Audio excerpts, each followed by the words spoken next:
Every day is a reason to chase what you've been dreaming. For you I strive. And every week is a season. The winter's got my knuckles bleeding, but I don't mind.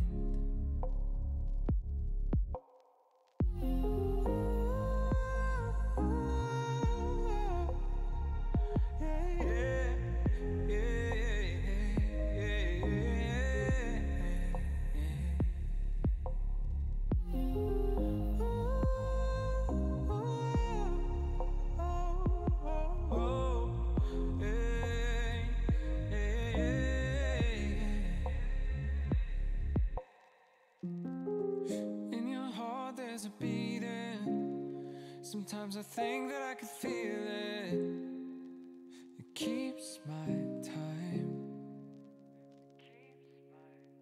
And every night when I'm dreaming, feels like I'm falling through the ceiling. No, I don't mind, no.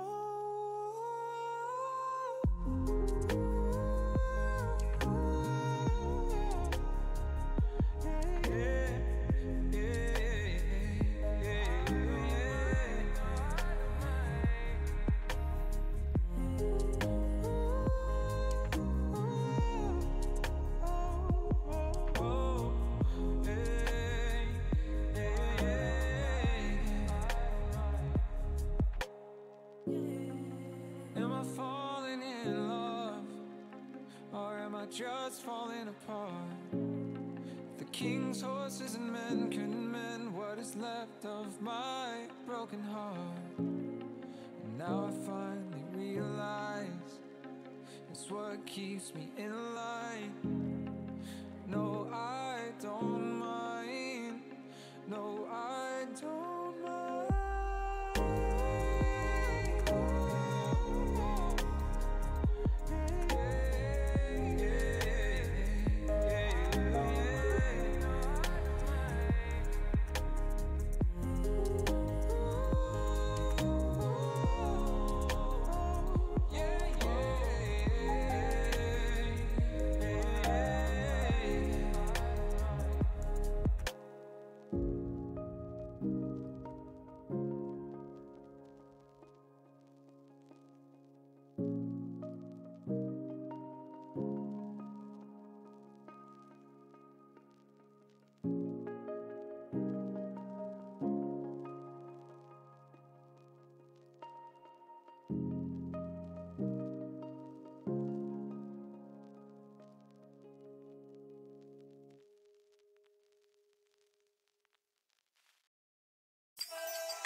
You can take your time. You can choose your words. Let me down real easy. Let me down real easy.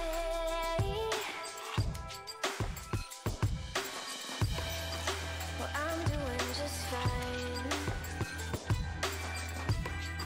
because I caught your lies. You say I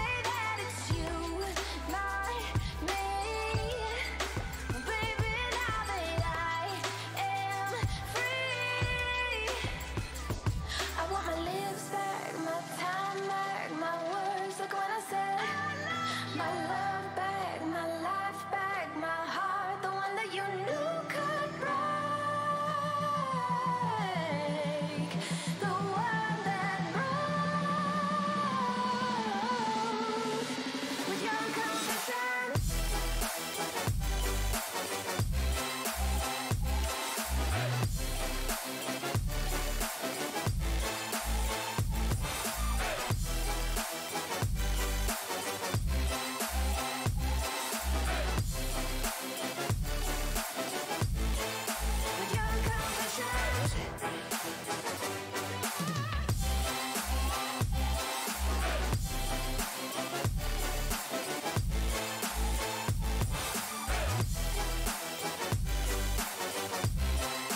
Cities are rising, rising in front of me. I wanna hide it, want to go back to sleep. I wish I could rewind it. Can I rewind it? We woke up naked, like we're more than friends. We can go through it, can do it all again, like we rewind it. Like we rewind it. And I don't wanna know, I just wanna feel. We let it go, nothing is too wrong, we make it real. Don't wanna care, just live and die. I see you there, nothing is too wrong for you and I. Always somewhere else, oh somewhere else in mind. Always somewhere else, but still we can't rewind. Always somewhere else, oh somewhere else in mind. Always somewhere else, but still we can't rewind. We meet in the morning like it's a demon, but it's just something I don't believe in. Still we rewind it, keep on rewind it. Across the borders, beyond the city lights, a new horizon with unforgiving lies, but I don't mind it. Keep on rewind it, and I don't wanna know, I just wanna feel. We let it go, nothing is too wrong, we make it real. Don't wanna care, just live and die.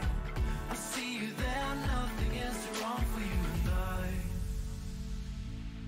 Always somewhere else, oh somewhere else in mind. Always somewhere else, but still we can't rewind.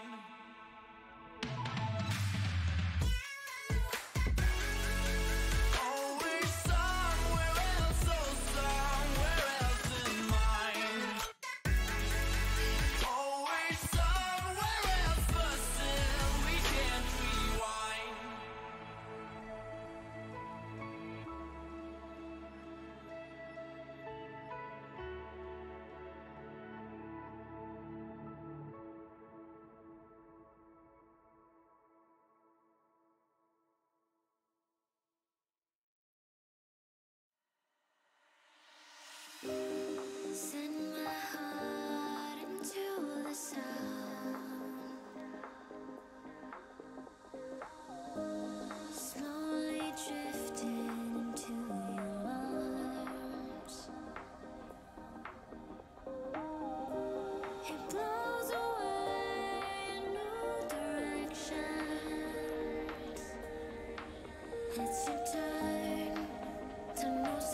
Slowly drifted into your arms. It blows away new directions. It's your time to know something that is real.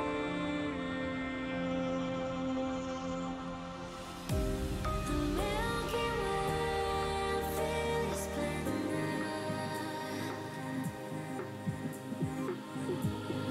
You're the weakness that I find. And now the way to forever. Lesson learned, and I know that it was real.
Be frightened.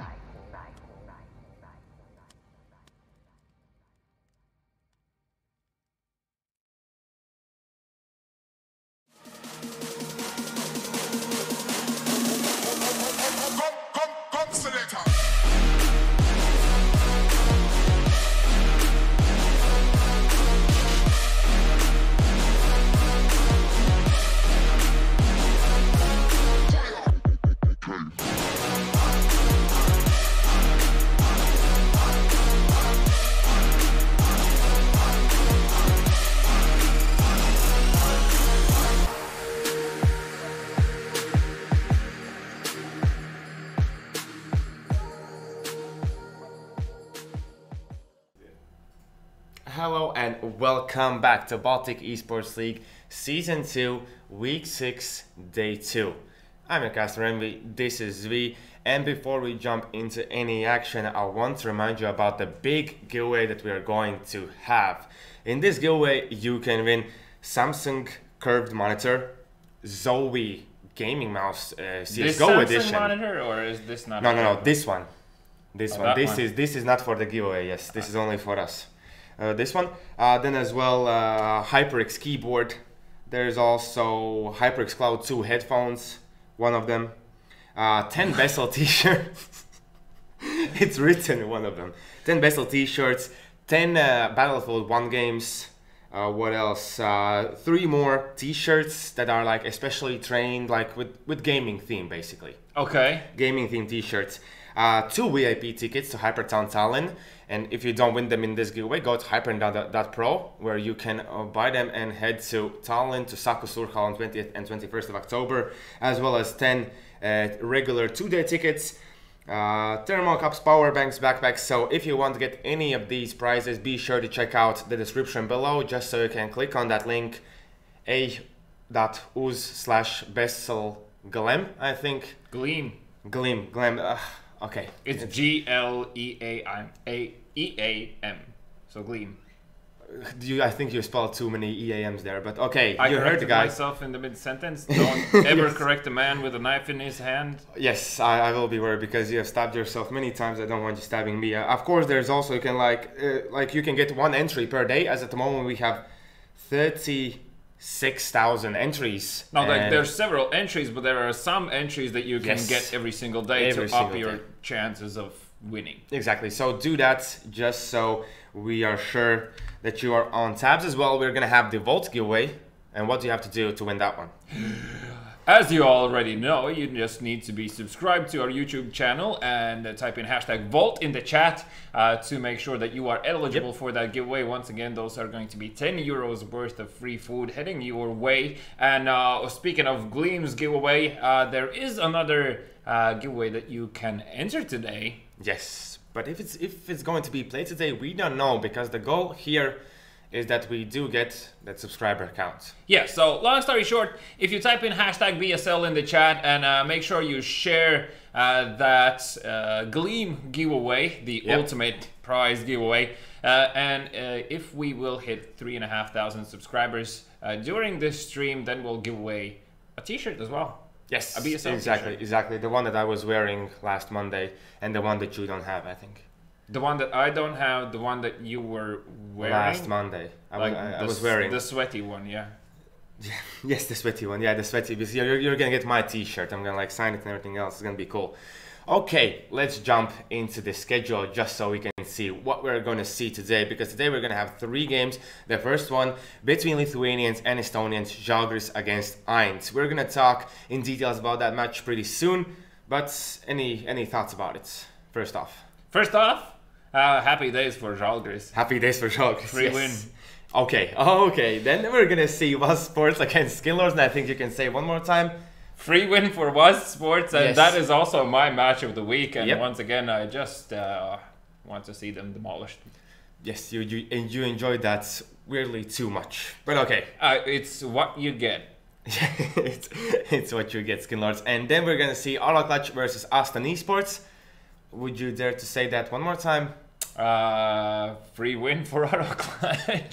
But yesterday we as well were kind of okay. Yesterday we saw the Lithuanian one. AYN were the ones that surprised us. No other matches surprised us. So here, do you think we have some surprises in front of us, or is it going to be straight up forward? Well, today we don't have any domestic duels happening, so I wouldn't really suspect there would be too many surprises along the way. Yesterday's only close game was between AYN and XGR Sports, and that was, a lot of it I feel like was off the back that, first of all, yes, it was the domestic duel. Second of all, it was played on cash. A map that definitely played out pretty equally on either side. There were individual players that were shining on either side, so overall it just turned into an overtime game. As you can see, the other games, 16-4, 16-6, and 16-3 were not really something that we can even remotely call close.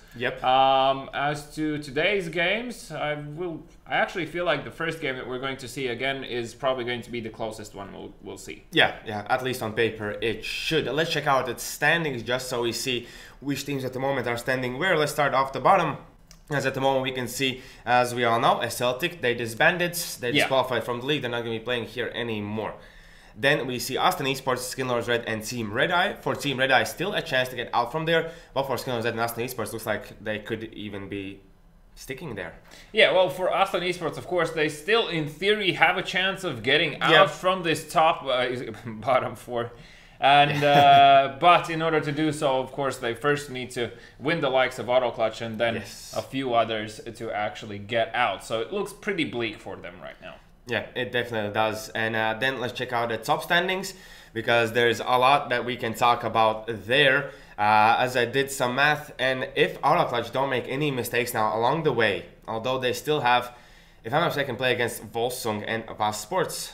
I might be saying that I think they have already played against Wasps Sports, but if I remember correctly, they're still Volsung and everything else in front of them, so it's going to be pretty tough to maintain that position. Yeah. And for Mighty Wolves, they have 3 relatively easy opponents, at least on paper, as you would say. And if Mighty Wolves don't make any mistake, they're going to be in the 4th place. Lattelecom will be out. And for Joggers, there's there's a really small chance they really can make it out there. Yeah, for Joggers, currently they're just pretty much they're depending on Auto Clutch and Mighty Wolves to fail. Yeah, and fail a lot. Yes, so exactly. I mean, whilst it could in theory be a scenario, obviously at this stage both of these teams should be able to deal with any situation that's thrown at them, and I really wouldn't want to see any changes happening there. Of course, it would be great for Joggers, still definitely currently sitting in a lot better position than they were last season. Towards the end there, so I mean, they have definitely progressed. We also saw that in the last 2 games, and also yesterday's game. Excuse me, yesterday they weren't playing. Now I confuse myself. What's happening? What day is it? No, this is Tuesday. And I think they were playing on Monday because I had their Can we one more time see a schedule just so we don't mess up? Joggers played yesterday against Lithuania. Okay, so they yes. Well, that scoreline. That's why we didn't remember. Yeah. Exactly, that was the case. But okay, so we all know that at the moment we're probably going to see Lithuania, Wasps and Volsung at the finals. Yes. We only need to figure out either Auto Clutch, Mighty Wolves or Joggers will be there, and the rest of the teams need to stand in better positions just to get a bigger prize pool off of that tournament. Yeah, exactly. But now let's see what is going to be played on the side of AYN and who's going to play on the side of Joggers. Well, for Joggers, we are going to see Centrons, Regis, Terzig, Delection, and Taurov. Exactly. On the side of AYN, we're going to see Tulip, Kritu, Abyssal, Switcher, and ZFX. And I have to say, I'm quite impressed by how Abyssal played last time. Yes. Or what we saw, because it was just, for us, we were thinking that they switched with Fields, and we were like, why? Fields was such a good player, but then Abyssal showed up. I believe he dropped a 30k. 34. 34, even more. And he had just a great game. And of course, all the other players were stepping up from time to time. ZFX was kind of out of the game. ZFX was throwing 360s in the economical rounds and just doing nothing. Yes, exactly. That was his role there. Yeah, so, well, briefly talking about the match that we are going to see then. So first of all, the map that's going to be played is going to be Mirage. Yes, thank God it's not going to be Cash. Yeah, because yesterday we had 3 cash games and just my eyes.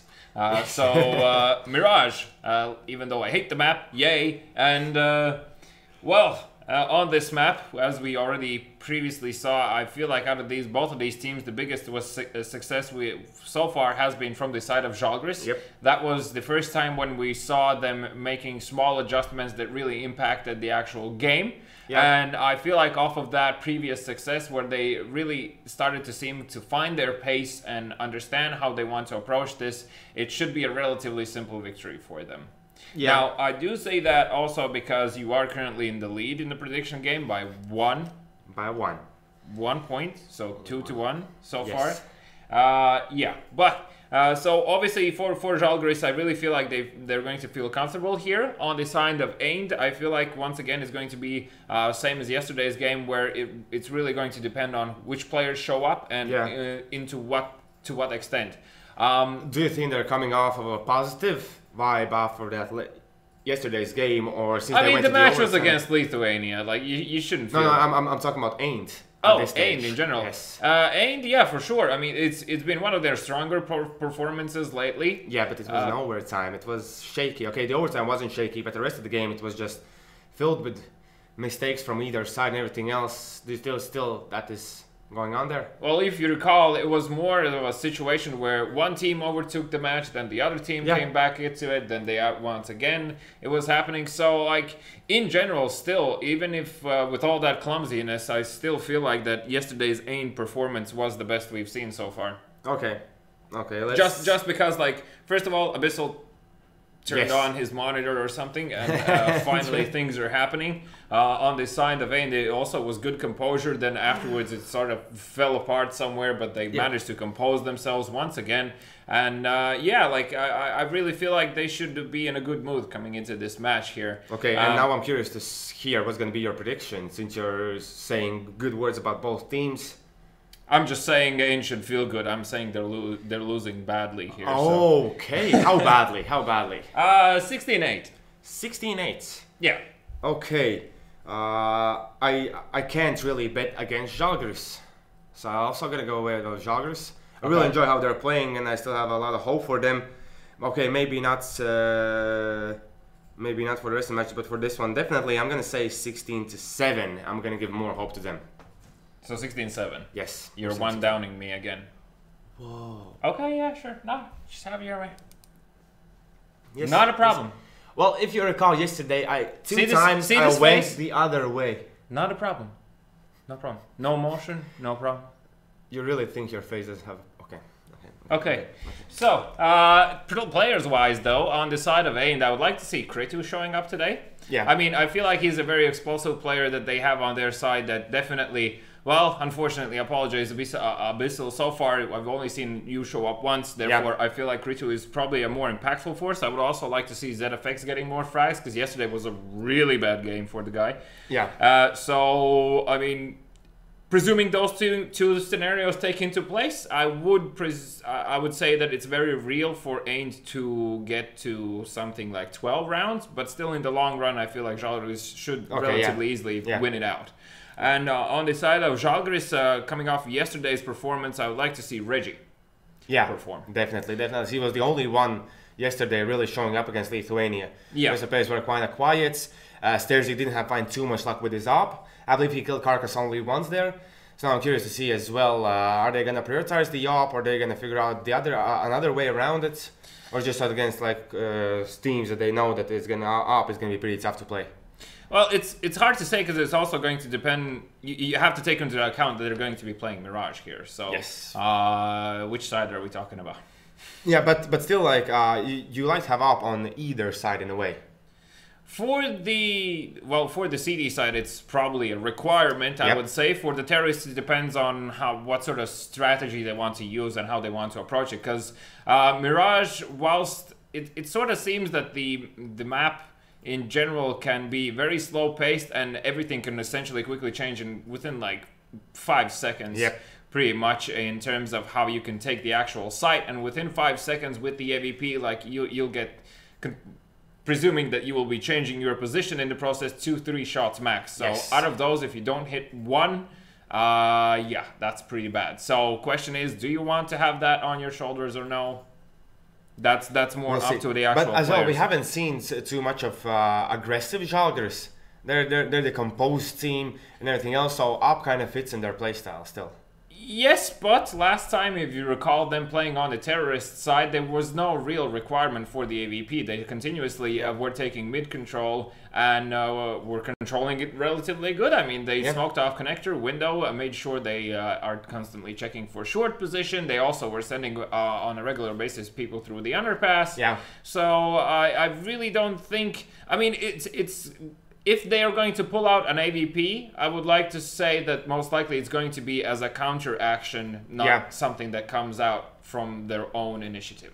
I've currently today, I feel like that approaching AYN, they should be able to deal with them with rifles and just in a standard fashion. So hence my scoreline being like 16-8-ish, because that does allow you for a few rounds to slip. But overall, of course, a lot of it is going to depend on how the terrorist side plays out. And as I already said, AYN, being a team that sometimes, perhaps due to lack of experience, plays a bit more individually. If that starts happening on the CT side, terrorists can quickly gain a lot of rounds. Yeah. So that's why I say, like, if that is going to be the case, they're not going to take the AVPs because rifles are a safer option, knowing that you are going to be entering a site where one man is going to try to battle everything. So there's no real point of investing so much money into each round. But that's going really deep into why I don't think the AVP would be fixed out.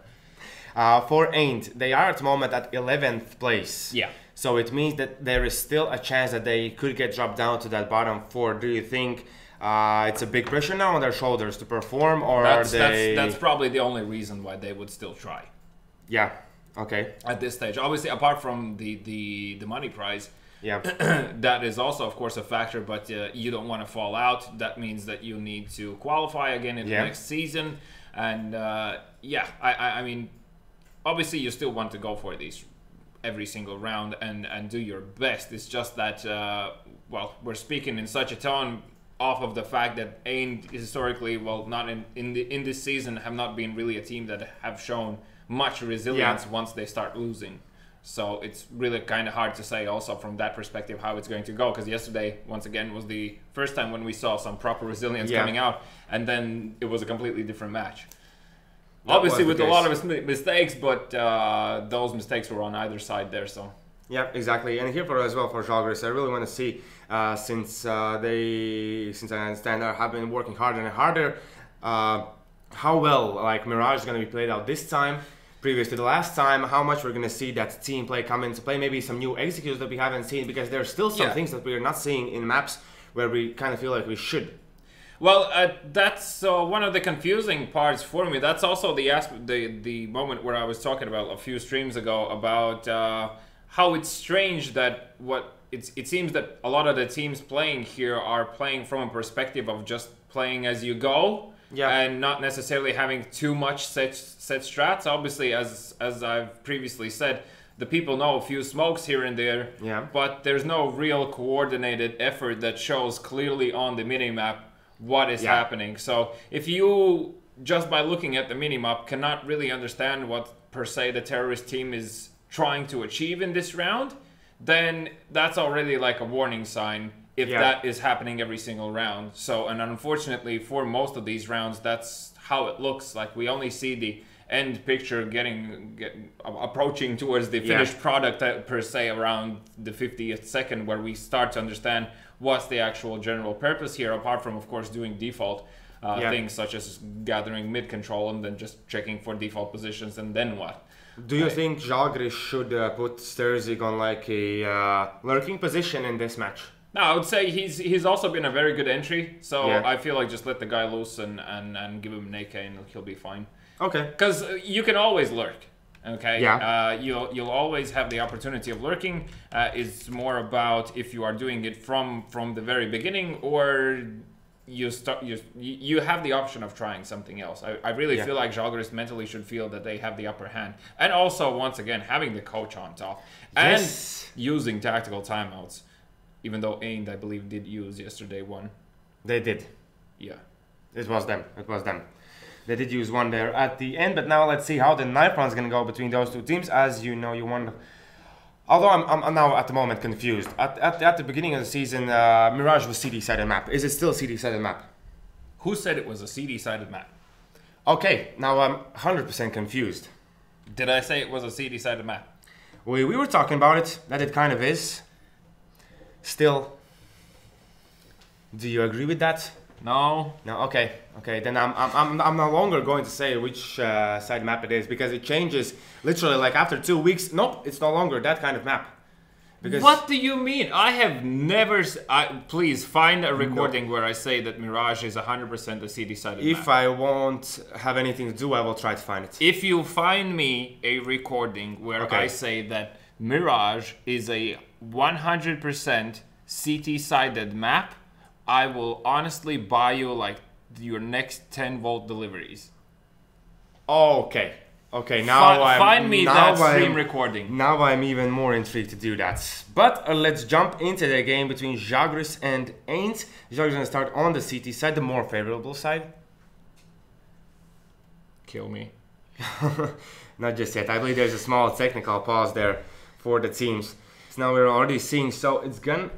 They haven't bought anything yet, so we can't really tell what's going to be the case here. Centrons has got at least the defuse kits, 2 flashbangs. We saw Centrons. He is the guy who in the first round buys up defuse kit and sometimes goes for the smoke as well. Yeah. Which one do you think is better, the flashes or the smoke together with defuse kit?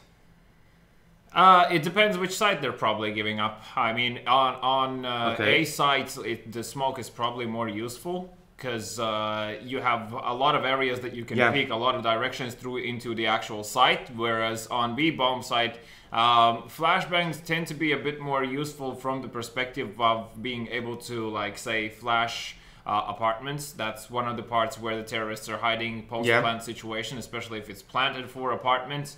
Also for short, that is another option. Of course, smoke in general is great in the sense that you can smoke yourself off and go for that defuse, but you still need to put yourself in that position. So to get to that position, a lot of the times you'll need flashbangs. Yeah. So it's once again, it's something that depends on the situation. Oh, okay. Joggers I just spotted. Yeah, Joggers are missing a player, but I just spotted that ZFX is going to be on his best behavior. I think with buying dual elites and a smoke. Yeah. Which is quite interesting. And apparently we don't have in-game sound. Okay, is the camera on us at the moment? Okay, Amazing. then I'll do that. I'll check it out. Spy on our devices. Okay, oh, that seems in order. What does the console say? It says that it's fine as well. Well, isn't that happy doodle them? Nice. Yeah, right. Everything is supposed to be fine over here. Well, yesterday as well, this was on. It should have been working. Okay. Everything should be up and running. Well, the in-game sound as well at the moment, it's nothing basically there. There shouldn't be basically no sound at the moment since nothing is being done. As we can see, the players are at the moment still there. Can we see anything in the chat? Okay, Reggie is timing out. Okay. And what is this? Tarov is asking if Abyssal is playing on a touchpad. How does that work? Have you ever tried playing on touchpad CSGO? No, but I have one friend that plays League of Legends on touchpad. Oh, and how good is he? He's actually not that bad at playing. Really? It. Yeah, I don't know. Really? It's weird. But there's a League of Legends streamer that streams him playing on a touchpad. Oh, okay. It's actually pretty good. Like, as far as I understand, League of Legends seems to be pretty good. I mean, I've played it for a while, but yeah, he's got some moves with the touchpad and also on some difficult champions. So.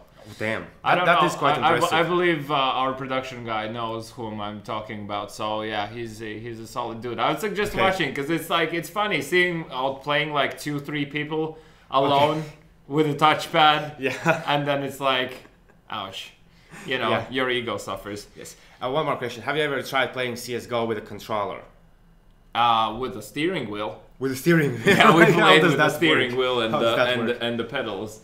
Well, really? you just configure. You can configure it towards buttons or something like that. We had some like super cheap steering wheel and some gas pedals, so you actually had to bind the movements towards keys. Yeah. And then afterwards in game, it wasn't that bad with the P90. It works. With the P90 it works, and you actually feel like cruising along. Just cruising along. There's an NWA song that represents that moment.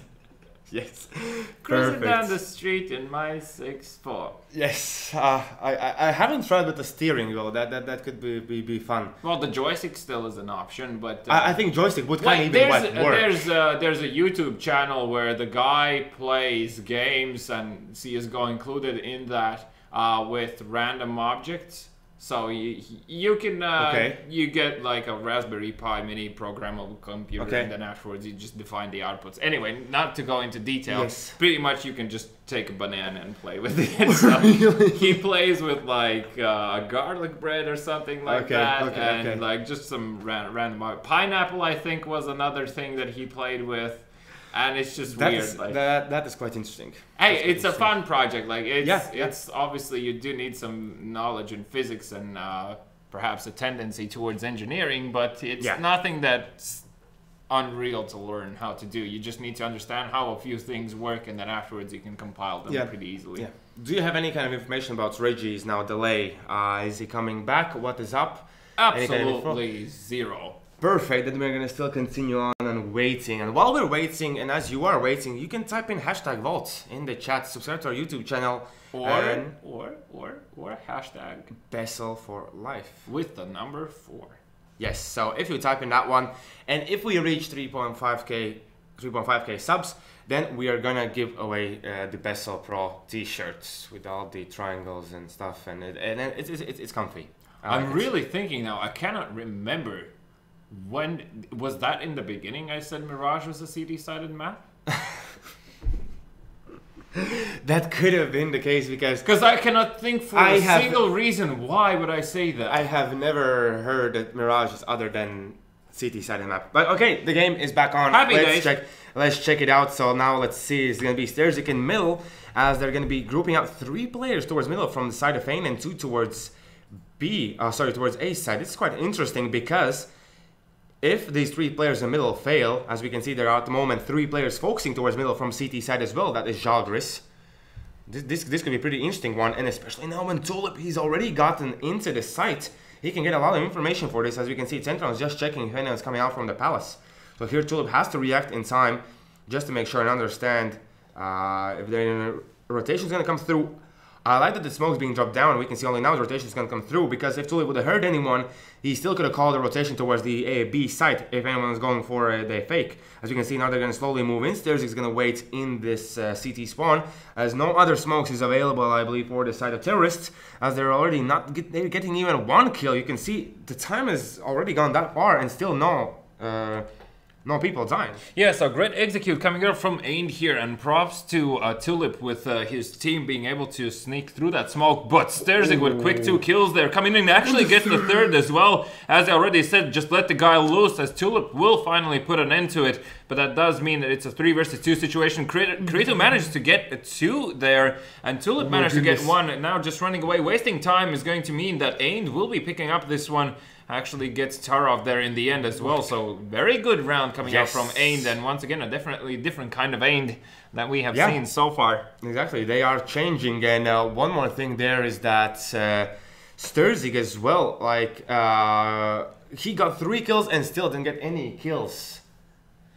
Yeah, so now Tulip heading towards middle here is going to be greeted by Sterzig, who does manage to drop him down to 64 HP. But still stays alive. Krita now just making sure BESL is going to be... BESL's waiting for the flash. He's going to move in, not spotting anyone just yet, but there's 1 player towards jungle. Can he find a kill? Now he knows where he is, and there is the first one. As we can see, there's even 1 player close towards the T ramp, and Centros now will hear the guy in the palace, so he's going to understand that this is going to be the A hit more likely. Oh, he might still intercept the bomb. Yes, exactly. If he goes back. No, go back. He does find one of the players in apartments, fails to get that kill, and will be punished for it. Now leaving only Sterzig and Delection here. Essentially, Delection should go on a save. Sterzig gets the kill there, unlucky for BESL. Poor choice of timing and when to jump. And somehow still Sterzig alive here will find his doom inevitably. And, well, still... whilst a lot of damage done on the side of AYN, only 1 person went down, and that was on BESL, and due to his unfortunate choice of timings. Yeah, at that time it was really unfortunate. But Sterzig as well, he's hitting his shots, and it looks like he's going pretty good. And as we understand, really sorry that we don't have the in-game sound. We'll need to check out what's happening in any kind of break that we're going to have. But here we're just going to continue on with no CSGO sound. We're going to hear only us. One more time, AYN have taken the control of the A site. You can see here now with pistols, not too much they can do, as Sterzig can look for a kill with USPS. Already tagged up, 38 HP. Central dropping down, and only Sterzig remaining. And other players from AYN dropping down. This means the money situation could be really good for them, but as he's gonna get 1, and ZFX with a knife kill, he's gonna get Sterzig, and there is insult to injury right there. Yeah, so the first knife kill of the day coming out, and that is going to be 3-0 on the side of AYN here. And as you can see, instantly 2 ops picked up on the side of Joggers. So they want to stop this momentum, and of course BESL picking 1 up as well. I really feel like AYN have finally practiced. Yeah, it definitely looks like a different day, as you already mentioned. Like the approach that they do, and you can see here they're all at the moment going only towards the A site, which is kind of okay choice. In my opinion, like wearing them down towards the A site and then unpredictably pushing. Sterzig so close with the AVP. What was the idea behind that? He will find Krito there, but of course will be traded in that situation. That's terrible news, as Reggie now will need to go huge in order for him to save this round, as the Molotov will flush him out of his position, and he needs to change it quickly. He stays in the open, does get 1 kill, but will be taken out. Tarov does manage to get another one, so that turns this into a 2 versus 2 situation. And now you can see AYN players are going to be falling back here, looking out if anyone has flanked them already. BESL leading the way with pistol in hand, making sure that Swisher, just in case, can refrag with that Galil. This is already really looking pretty good for the side of AYN. As we can see at the moment, Tarov with the election, they're checking only the A side. They're not going to switch. They're not going to risk it. They're going to put like 1 player in B side, 1 towards A side. They're going to stick together, which is at the moment the right choice. And now let's see, as the bomb is going to be planted by Switcher and BESL with op. Oh, I think he's going to catch out election almost instantly here. How much can Tarov do from his position? Well, Delection is waiting for Tarov to spot where the players are before actually crossing that window, because he needs to find out where this AVP is. Now, the bomb already ticking away here, and neither of these players have really defuse kits. Tarov seems to approach the site closer, so it does look like they'll try to go for this retake, but pretty much has to happen any second now. And Abyssal with the timing goes down, as that leaves only Switcher here. His position is known as he's going to be pushed by Delection, and he will come out on top, but is there enough time? Oh, I think he just missed there by a second, but I'm not quite sure. He should have it. He does have it. Oh, let's see. I'm not quite sure. It's got to be like the last he has second. it. He has it, and he gets the op as well in shorts. Oh my goodness. That was close. Yes, the slow retake, like perfect that they played like that, because as you saw Abyssal, he just missed the timing where Delection was pushing through, and this Delection gets the kill. Very well played there by And once Joggers. again, this is exactly what I was talking about, how CSGO works in weird ways. Yeah. Like, you can stare at an angle literally for a minute. I have done it. I have actually had more than a minute, a single angle, not moving a pixel on my screen. And as soon as I take it out, a guy walks out and kills me, and I'm like, what? Yep. That is the CSGO wonders that they do. Oh, they missed the Molotov, so Reggie can still stay here, although the grenade deals a bit of damage to him, and the Molotov, I'm not sure if he's gonna expand as here. Reggie's looking for a kill. He's gonna find Kritu, but with 9 HP, he has to get back, as now Sterzig as well with the up towards middle. He's gonna check out if he can spot anyone. He did spot him, but he does not get the kill against Abyssal, as he almost dies there trying to cross. Oh, they should not be challenging them anymore now. This is the point in time where AYN really need to make a move and start to show more presence here on the actual map. And as I say that, Tulip trying to go for that connector already is greeted by Sterzig once again, who has managed to found a kill here in this round as well, leaving only 3 players on the side of AYN alive. Now they still have a bit of utility remaining here, and in this situation, and they're slowly grouping up as well, it looks like. Yeah, that's of course the best call there, to group up and see if you can execute towards the site. Now, because that is going to be Senchons, who was pushed so deep into a slope, he's going to be continuously saying that no players hurt just yet, and as soon as the first contact happens here towards B, everyone is going to know that this is going to be a B hit, considering also there's, what, 25 seconds remaining now. Yes, exactly. Reggie's gonna come in from short Delection, misses his timing to get the spray down. He's gonna go for the flash. He's supposed to play, drops down the bomb, looking for more. Switcher's gonna go down. Only ZFX remaining here, but there's players speaking him from 3 different angles there, and he won't be able to stay alive. So 2 to 3 at the moment. The round's looking really good, and oh my god, what is going on? A tactical timeout. Yes, that early on from AYN. Whoa, that is quite impressive. And now when this is happening, I'm gonna check out if I can spot any kind of else problems. Yeah, for AYN though, during this tactical timeout, they're actually forcing up here. So ZFX still seems to be on some shenanigans while buying a sawed-off shotgun. Now we do have also Tulip picking up the AVP, so I mean, having that sort of a mixed buy where you have like 2 rifles, a shotgun, and a deagle, and an AVP, you really want to go for the AVP to be the first point of contact to see if you can get a free kill, and then just play off the fact that you are 1 man up, presuming that one of the lesser weapons will be able to deal enough amount of damage or even get another kill in the process. And as I say that, Tulip picks up the kill onto Sterzig there, and that is the AVP down on the side of Joggers. Senchons here, though, might find a lot. Yes, as he's gonna go for the spray, he's gonna find him. I'm looking for the second, but Kritu instantly with a kill back. As now Reggie's gonna check if anyone's gonna push out from the palace, hiding here on the edge of the smoke as his teammates are rotating now through. Reggie still managed to find one, even spray transferring down to Tulip. And now it's gonna be 2v2 situation, and Kritu, he is low, so this is looking pretty good for Joggers one more time. And now let's see if it's gonna work out till the end, as they're gonna slowly push forward. They might catch out Tarov, who is not ready, as now the flashbang, oh, he just managed to survive the Kritu's push there. As you can see, he's even getting in better position, even deeper down, as no one's pushing through, and Delection still has a clear vision of the site. No smoke's going through. There wasn't too much utility on them, but I like this they're boost. actually going to go for this boost, so this is really good. As obviously, if you do it correctly, there should be no sound, meaning Switcher can get closer here, and he gets the kill onto Tarov in connector, leaving only Delection, who previously threw a nade from CT stairs, so his position, approximately at least, should be known. And Kritu now, the only danger is that he needs to be probably the first point of contact who is going to peek here. Yeah.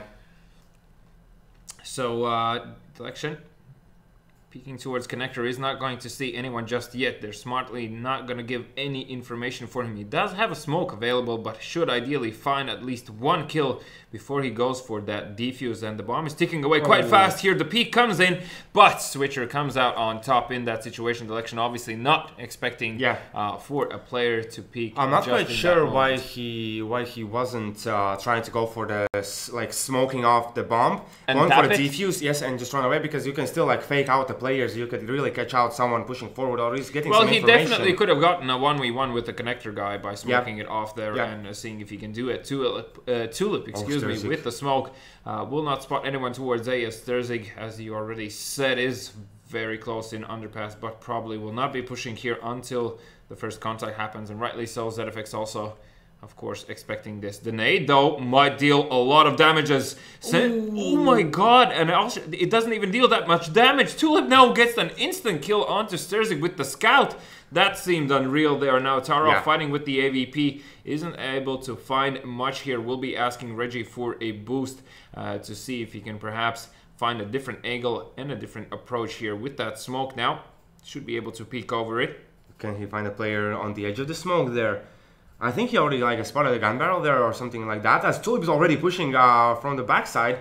Taro has to be careful, as he'll be spotted by ZFX, and only Centron's remaining towards middle. He's gonna spot one, he's gonna go for the kill. He can't even get this player. He's gonna get ZFX with the 360s again? Yes, he's still continuing on doing that. I feel Is like he he doesn't want to trolling? play. I feel like he doesn't want to play anymore, as Switcher's gonna get the last kill, and the score will be 5-2 in favor of AYN. He wasn't even trying to go for the kill. I just don't understand. Like, your teammate just died there. Yeah, and that wasn't the first kill wasn't that fast as well. Yeah. So all the information was there, and I'm not quite sure. Okay, well, that's confusing. I would like to hear some sort of comment from the player about this.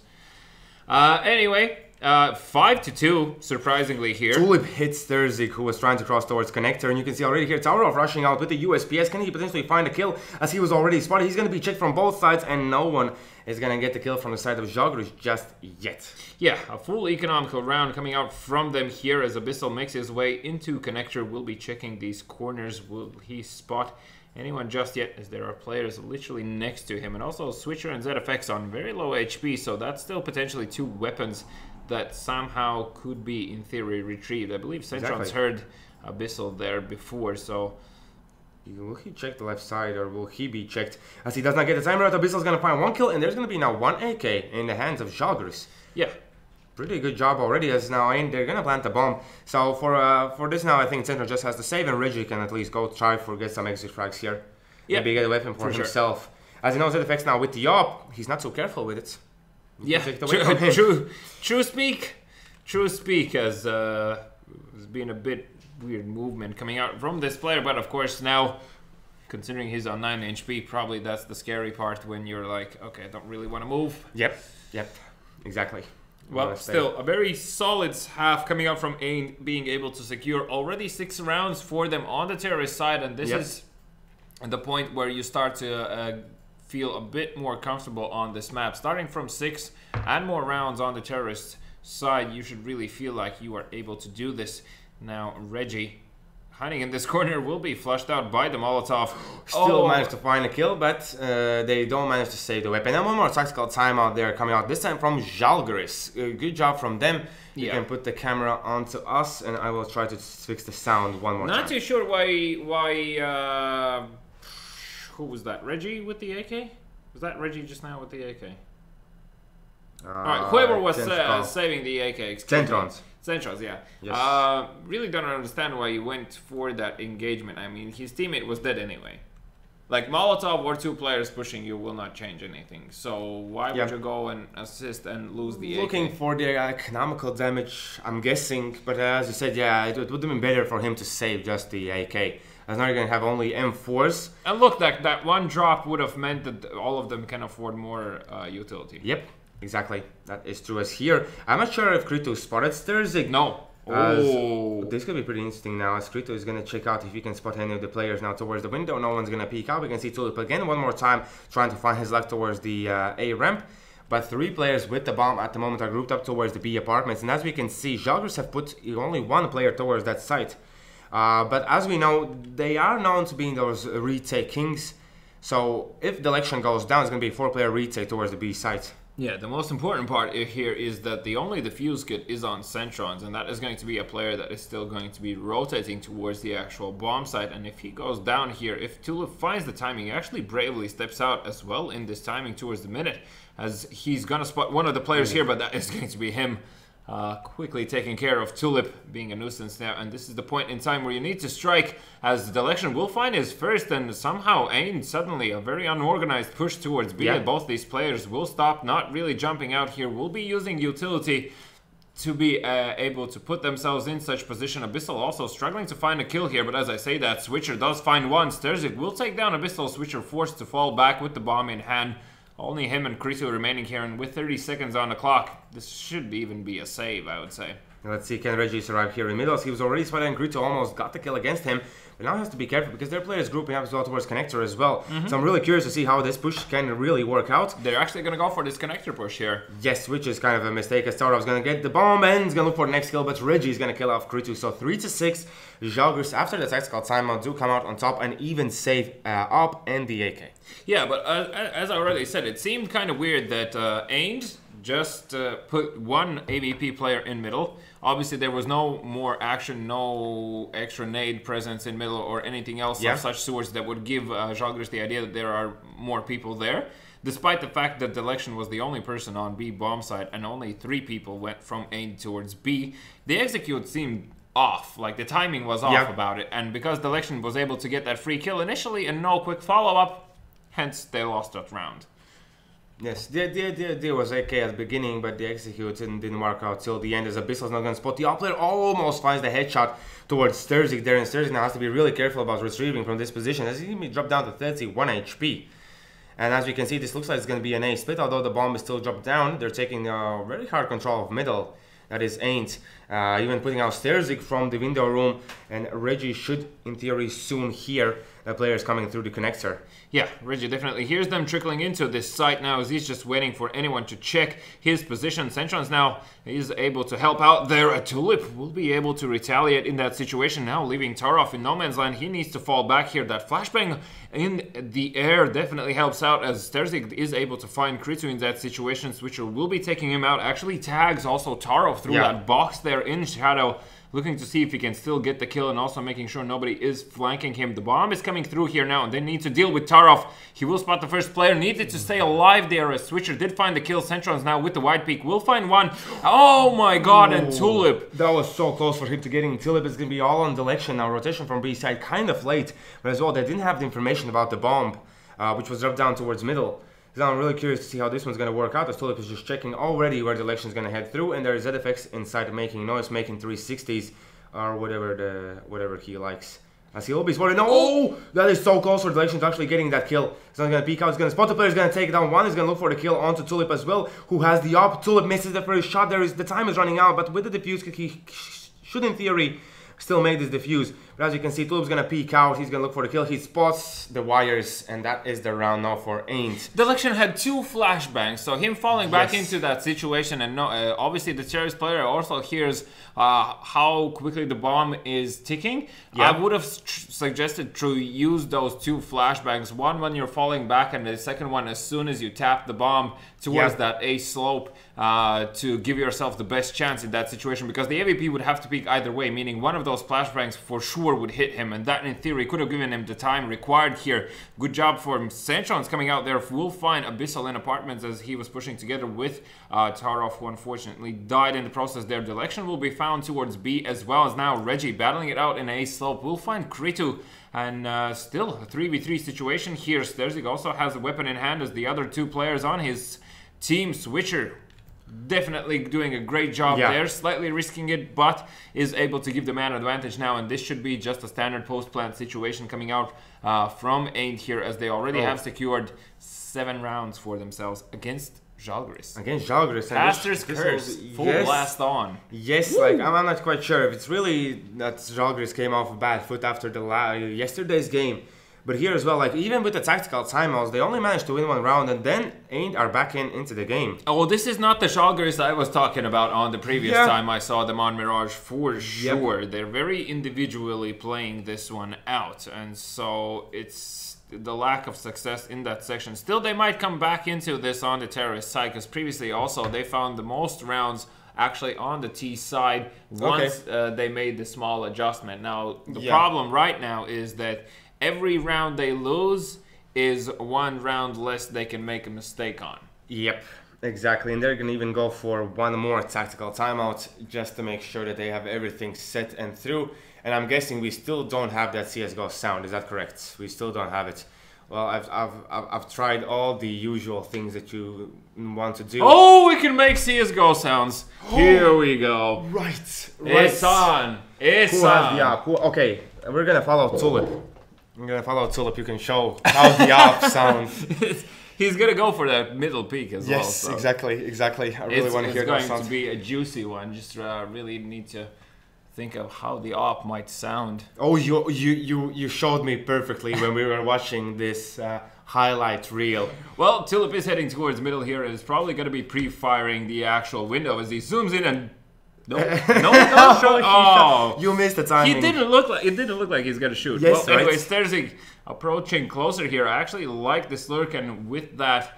With those shots coming from his teammates is definitely going to be something that distracts the enemy players. The Sentron's already finding one, gets the second as well, a very solid kill, even spots the third one, will fall back there, but excuse me, that was Reggie who picked up, and now he picks up on the second as well. There's only 2 players left here that have made it to the side, but the bomb will need to go down as the fake plant will come through here, seeing if they can force Reggie out of position. He will spot one more player, but he'll be taken down as the bomb will go down. And he was one of the AK players as well, so this is in theory possible for AYN one more time to take. And these positions, kind of scary, I have to say, as Centron is going to go down. A Switcher, I believe, heard the next player as well, that is Tower off there, looking for the kills, and they're just cleaning the house. The only guy left, Sterzig here. Luckily for him, he has the defuse kit, so quite potentially a ninja could come through. Oh yeah, that's also... Oh no, the radar, and he did manage to tag Tulip there as well. What seemed to be a great round, unfortunately, was, dare I say, thrown away by Joggers there. Yeah. I mean, I understand from one point why Reggie was pushing it, because the smoke was there that was sort of obscuring vision, and in theory he could have gotten to the actual site. At the same time, if you are the only one with the rifle, let the pistol serve as a distraction and then go in. Sterzig now.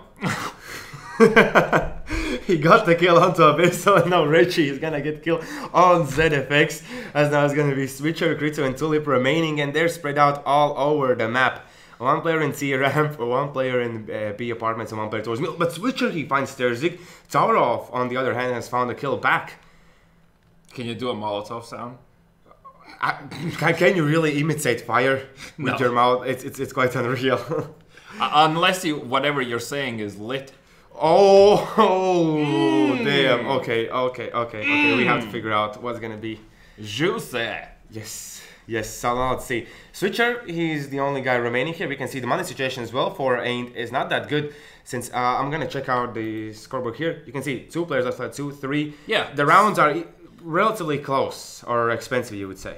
Yeah, for sure. I mean, only Krito will be able to buy in the next one. Tulip will be able to afford himself on AK and armor as well, but that is pretty much it. So I would just say, AYN are taking another tactical time. What is this with tactical timeouts? Like, hello? Like, we don't see them almost all season.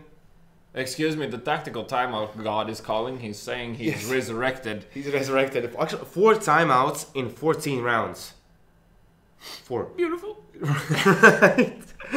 Because we were expecting this, and we were waiting for this for such a long time for teams to take the tactical timeout seriously and really figure out what they can do. I saw like Joggers, they take tactical timeout, they win the round. We talked about this in the beginning of the season, and we were talking about how we don't see the tactical timeouts being taken just yet, and we actually said that towards the end of this season we will see more tactical timeouts taken as the pressure comes on. So I recall that conversation clearly, as the flashbang will come out towards middle from Reggie, and he's going to be peeking. Will not spot anyone just yet, and now Tarov with the big daddy gun is going to be actually peeking into B apartments here, peeking through the flames. Will he spot anyone just yet, as someone is about to peek, and nice! He's gonna get the kill onto ZFX. The Molotov is gonna come through, so the rush here is gonna be pretty difficult, as Tulip has found Centron's Reggie with the kill back, and And there is Taurov one more time with the up.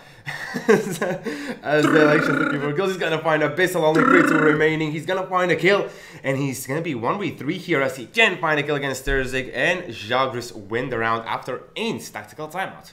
Yeah, so 5-9 here. Obviously, Joggers should be securing this final round here as well, considering what sort of buy is going to be on the side of AYN here, and ideally you would like to see 6-9. So nothing like super critical for Joggers to deal with, but definitely should reconsider how they want to approach their T side. That's one thing. And obviously, in general, still though, an extremely good half coming out from AYN. Very surprising. Thursday will find his first there. Is actually going to peek once again, looking to see if he can land the shot. He actually lands it onto ZFX, leaving him only on 16 HP. He will be taken down by Delection from short, and a flashbang coming through here. He quickly evades that one and will take care of Kritu as well. As now Abyssal struggling to find a kill. Delection finding his third, leaves only Tulip alive as one kill was picked up by Thursday again. Yes, and Tulip no will go players going down for the side of Joggers, so 6-9. I'm gonna check out, well, towards the end there, they managed to get a few rounds, but as well, like, this is Joggers that are looking really shaky. I have to give props to Reggie, the player who we called out, 13 kills. He's definitely on point. And on the other side, at the moment, we see Switcher with 16 kills. And the guy Kritu that you said, he's still okay, And Abyssal, quiet. Quiet, once again. Yesterday was a good day. Perhaps it was all she wrote for the next 2 days. Yeah, no, this is like the online part of the season. The online part, you know? Maybe if he would gotten to land, maybe then well, maybe if you would be good, you would get to the land. Ooh! Yes, that is true. That is how you spell Molotov. That's how you say Molotov. That's Molotov. Yes, that's exactly. Molotov sounds for you. So now let's see how this pistol run's gonna go for Angus Reggie from the Palace with P250. He's gonna get the kill instantly. As now the rest of the players, there's gonna be a kill for Tulip, but their player who was rotating towards, that was Kritu towards the A side, was taken down as well instantly. No luck there for the side of AYN. Yeah, so slightly falling apart for them, and now with this bomb plant, they still have a defuse kit on ZFX. Tulip will go away his position with that single shot, and will not spot anyone just yet. As Centron smartly hiding away in the side, will be spotted and was forced to take that engagement. Now you can hear a second player approaching him, and well, ZFX desperate plays there as Switcher, only man remaining here, does find that one kill, but considering what the time is, pretty much unreal for him to actually get to this defuse kit. You can see that he's going to be double peeked here by both of the terrorist players. Switching, taking his time, actually will find his third there, and now just looking to rack up the money. Nope. No kill there, as all the players are going to go down and when the bomb explodes. So 7-9. It looks more so that this could potentially really work out for the side of Joggers, this T side. Well, as long as they can equalize the scoreline right now, and if they win the first buy round, that's really where AYN are going to feel the pressure. And if it is going to be in a confident fashion where Joggers win it, that might be what sets them really off here. So that's why I said, like, I mean, shouldn't really count them out. Your prediction is out the window anyway right now, so yes, only I can win if Joggers win. Yeah. So please, Joggers, please, no. That might happen, that might not happen, as it looks like it's gonna be the push towards the B site. All the grenades, all the flashes coming through as Kritu now with the CZ is gonna wait for his victim and to jump out, but no one's coming out from the window, only peeking as Reggie just checks at first and then only moves. The Switcher can't even get the first kill, as now Tulip even looking for the shots, but now player from short Abyssal is gonna try to find his luck. As you can see, all the short is smoked off, so basically no entry here for him.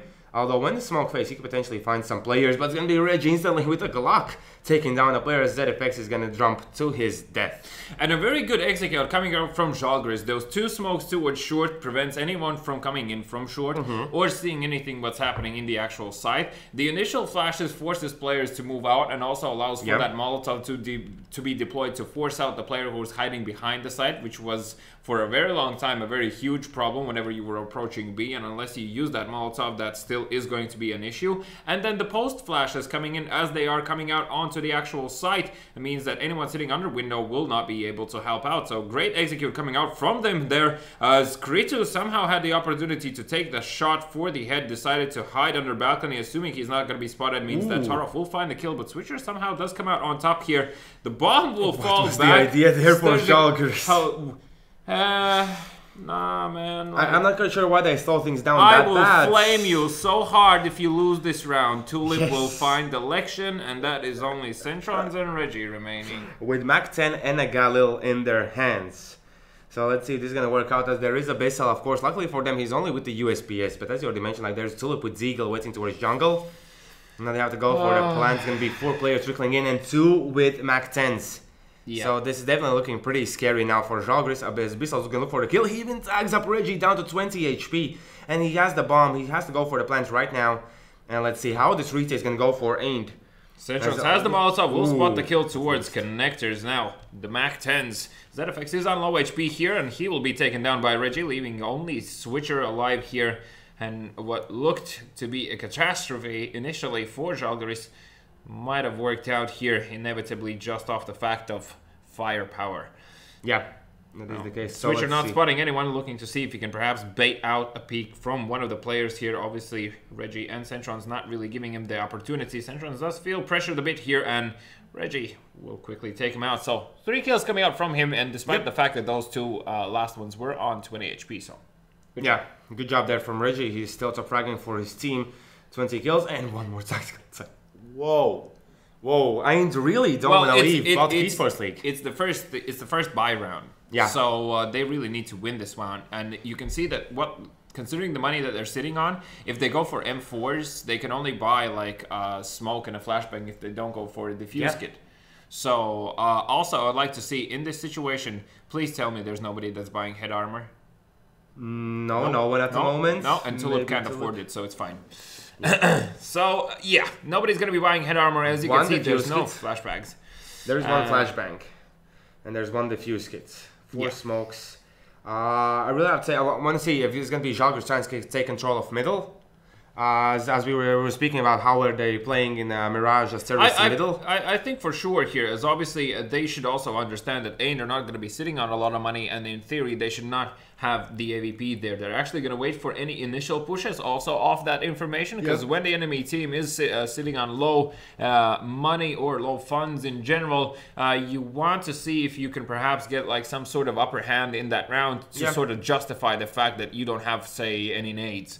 And so oftentimes those pushes are something that is the reasoning behind it. So a delayed cross smoke in middle here around minute 20, as now they will move out into middle here. And ZFX with the peak. He's full of flame, jumps down to 1 HP. No grenades come through, nothing to stop him from getting away. As you can see, there are going to be 2 players in middle now. Slowly but surely, Joggers are trying to get more closer together now. 3 players towards middle. As you can see, AYN, it feels like they know this approach from Joggers, and they're leaving middle alone and trying to play it from short and from connector, as most of the teams do. Having a person in that window at some points can give you advantage, but at this stage, when there's a smoke drop down there, there's not too much you can do about it. Starov has already found a player towards connector. That was ZFX on 1 HP, so he just probably went to see if he can get any sort of free information, of course, understanding. Or 360 kill.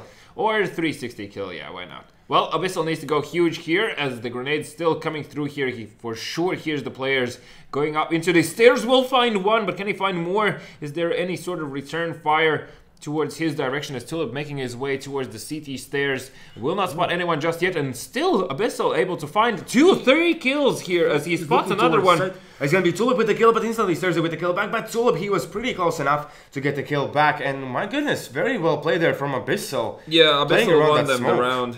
Abyssal for sure won them the round, but you can see still the money that they're going to have on their side is not going to be entirely the best in the world. There is still, I mean, ZFX needs a drop. Abyssal still to pick up a win. I mean, there's a tactical timeout coming out from Joggers One more time. And I would on? strongly suggest for them to take mid control and see if they can split into B. Because I really don't feel like, with how they are performing currently, the space, the amount of free space that the A side offers leaves too much up for randomness, and for if Joggers are not sticking together, they need to go down a more narrow path that forces them to be side by side in order for these trades to happen, if you get my drift. So. I totally get your drift. So let's see if they're going to be closer together towards middle, as at the moment 4 players there. but in the total it's going to be only 3. As will be now Lattelecom trying to push through the underground. He's going to hear the player towards short, and as we can see, he's already trying to get in better position here. As I'm not sure how much BESL sees, and Tulip is just playing here around the smoke. Yeah, he's going to be smoking underpass actually of himself, and that means that the Lattelecom will be able to walk through freely here. There is Tarov already clearing out the stairs. And obviously that puts a lot more pressure onto short now. The bomb could safely go towards B apartments, but please don't tell me he's going alone. Whoa, he's going to be Tarov now going down to Tulip, so the trade has happened. And let's see if it's going to be here. No, ZFX, he's not going to even push in with the shotgun. He almost like close range to try and find these players. And this could be potentially Sterzik trying to either backstab or try to fake this one out. I just wanted to say, I would like to see him actually trying to just use a bit of utility in the right timing, and he could in theory at least prolong the rotation for like a second or two here before the guys on B make actual contact. So Sterzik seems that he just wanted to go just for that as they execute. Will come through now, and you can see an instant rotation happening from connector into kitchen here. Krito will find one. He needs to find the second kill, and he will find it as the bomb has gone down. The Lattelecom in a 1 versus 4, and in an, oh my god, he will find one. That is Tulip, but that is all he will be able to do there. Yes, exactly, as AYN have already gotten 2 rounds in a row here in the CT side. Now at the moment, Joggers, they'll be on the eco round. It looks like Reggie is dropping down pistols for his teammates. So can we expect a rush? I would definitely want to see a rush towards one of the sites. Yeah, I'll probably be. Also no set execute towards A, so like the standard execute where you smoke off CT, jungle stairs, and the cross, or something along those lines. Not really happening. Also, no, I haven't really seen any sort of teams do the full economical round where you can just send 4 people towards a particular site and then see if you can get the bomb plant on the other one. So that is still also an option, because money, it's all about money here. And now Krito, being the first man, first point of contact, will be flashed and will be hiding away in that forest position. He will find 2 instant kills there of his own. The Molotov will prevent from Tarov getting closer to him as Krito finds his third, struggling to Centrons. That was struggling a bit there with the CZ. And what kind of sound CZ makes? Just so our viewers know. That was way too close to truth. I was hoping for some other sound, but okay. What other sound? Well, the Molotov one. Oh, like you need to play good to like that kind of sound.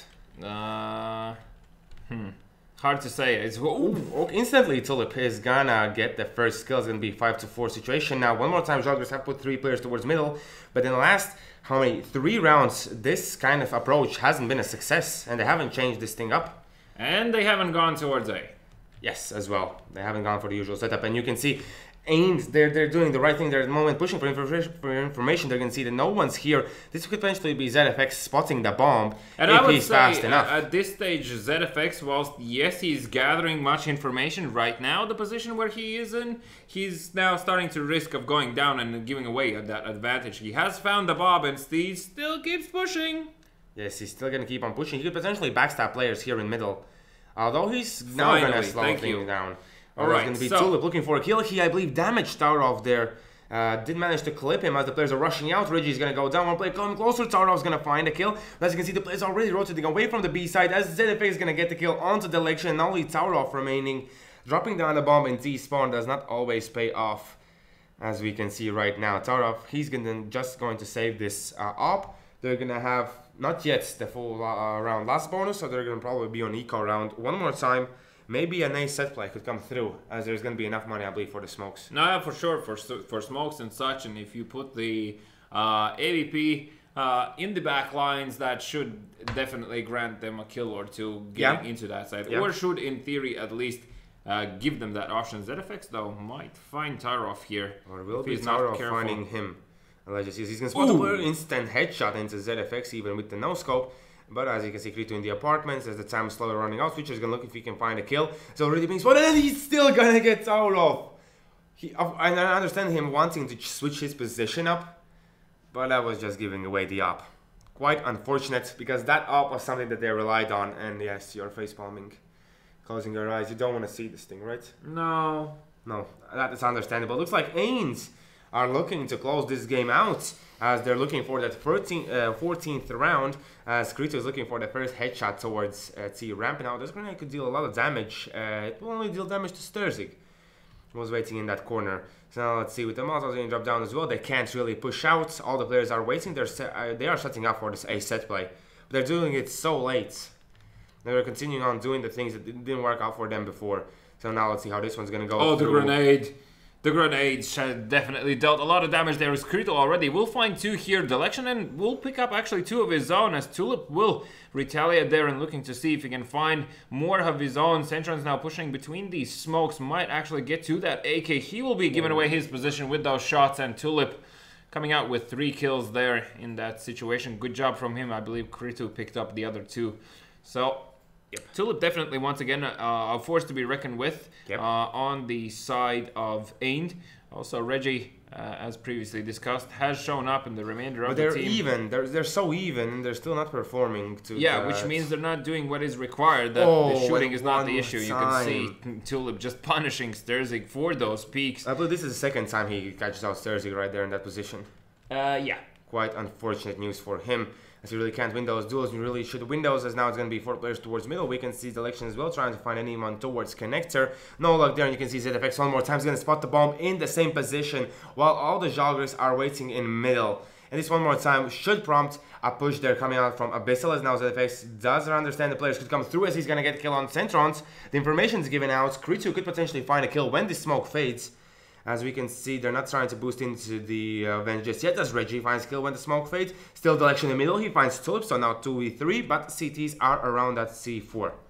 Yeah, so this is the problem with leaving the bomb so far behind, and actually nobody has the chance of picking it up.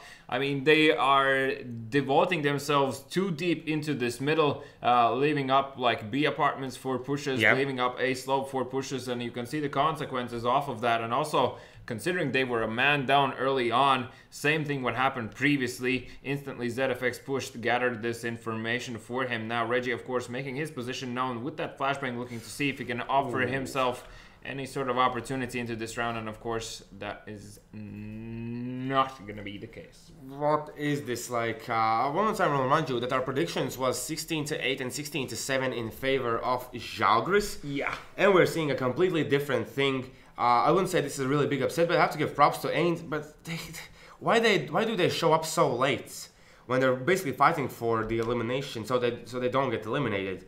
I'm really curious what went wrong or what went right for these players. Anyhow, Abyssal does spot the peak and will leave Reggie on 12 HP. That is also the bomb. So the bomb showed up already on the radar, which should have prompted a rotation. Now this Molotov will not find much, but the grenade and the AWP of Tulip will find their victims. Delection now pushing here, will find one and needs to find the second kill. He will be taken down in the back by Kritu. Leaves only Centrons alive here.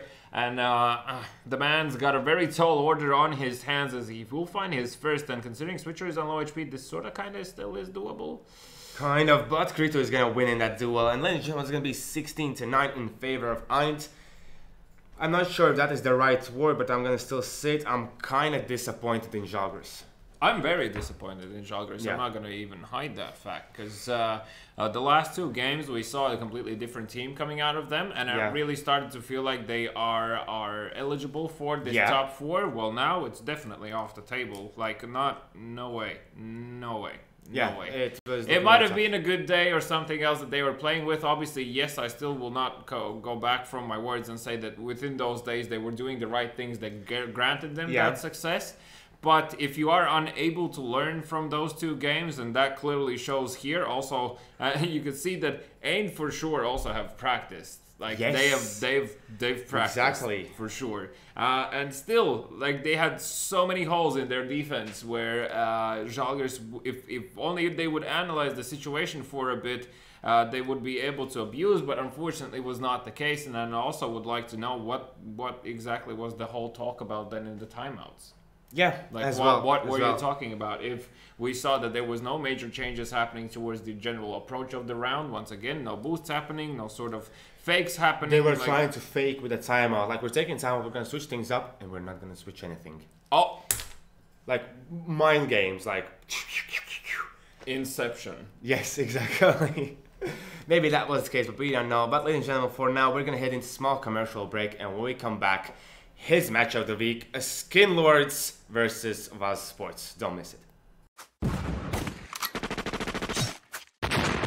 Go big, go boom, with guns of boom. Like the sound of big booming 4v4 friend fragging action? We'll fix you up. Go big, go boom, with guns of boom.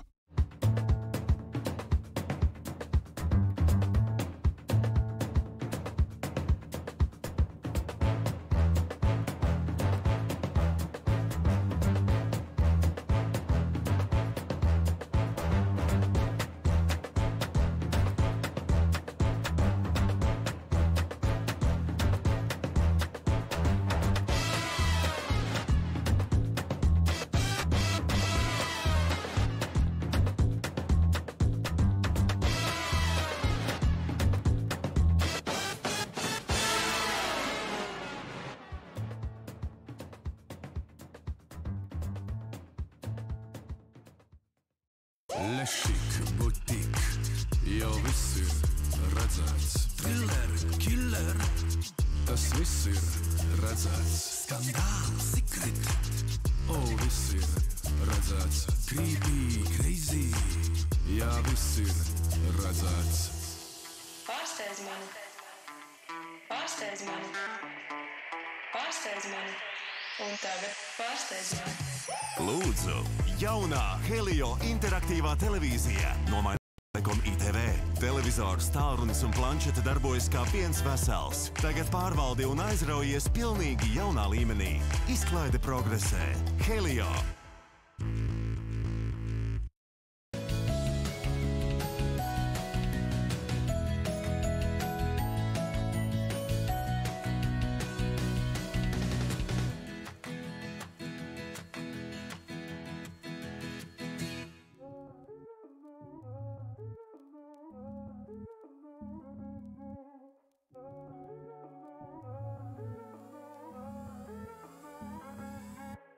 This fire in my head's got me on edge. I'm going out tonight.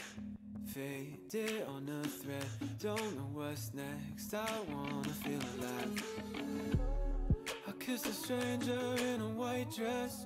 She put a crown on top of my head. Said every king needs a queen in his bed. I said, hey girl, I'd like to stay here for a while, just you and I. Far from the places we can't get away from.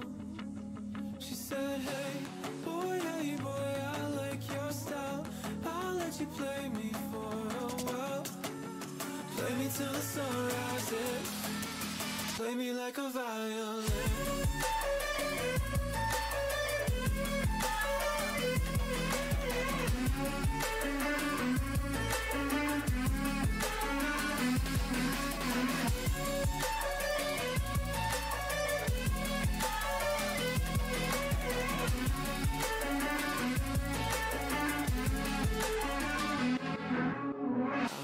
With you now, not coming down. Leave my insanity up here in the clouds. Look what we found. Oxygen we can breathe.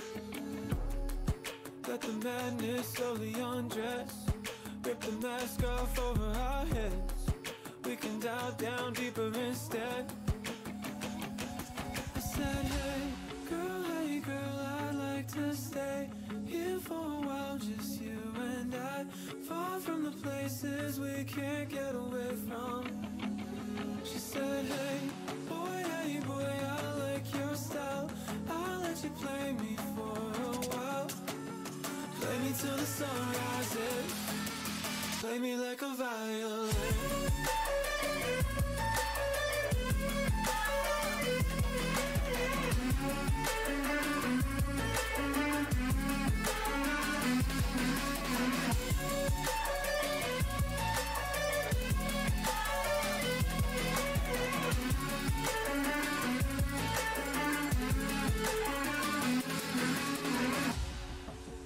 Play me till the sun rises. Play me till your hands give in. Play me like a violin.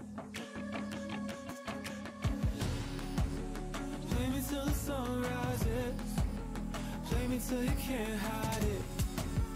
Play me like a violin.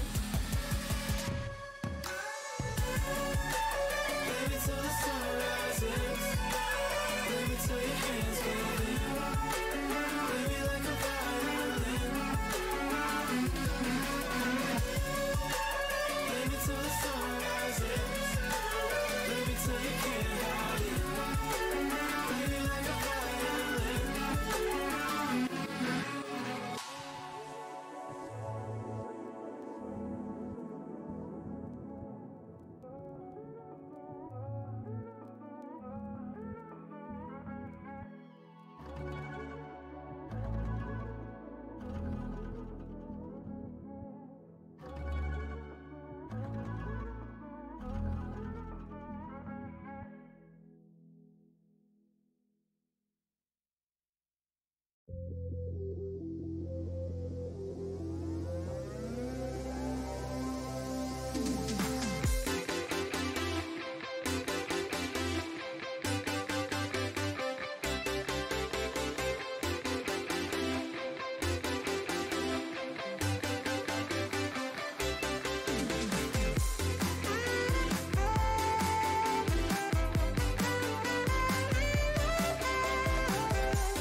Hello and welcome back. Since we don't have the sound for CSGO, unfortunately, and we can't really fix it, we're gonna quickly check it out. So you're gonna see a bit of warm-up just so we know we can hear anything going down as at the moment as well. The thing is that oh, it's working. The sound is working. Perfect. Yeah. That is good news for us, but bad news for Wasps because they're still playing their match.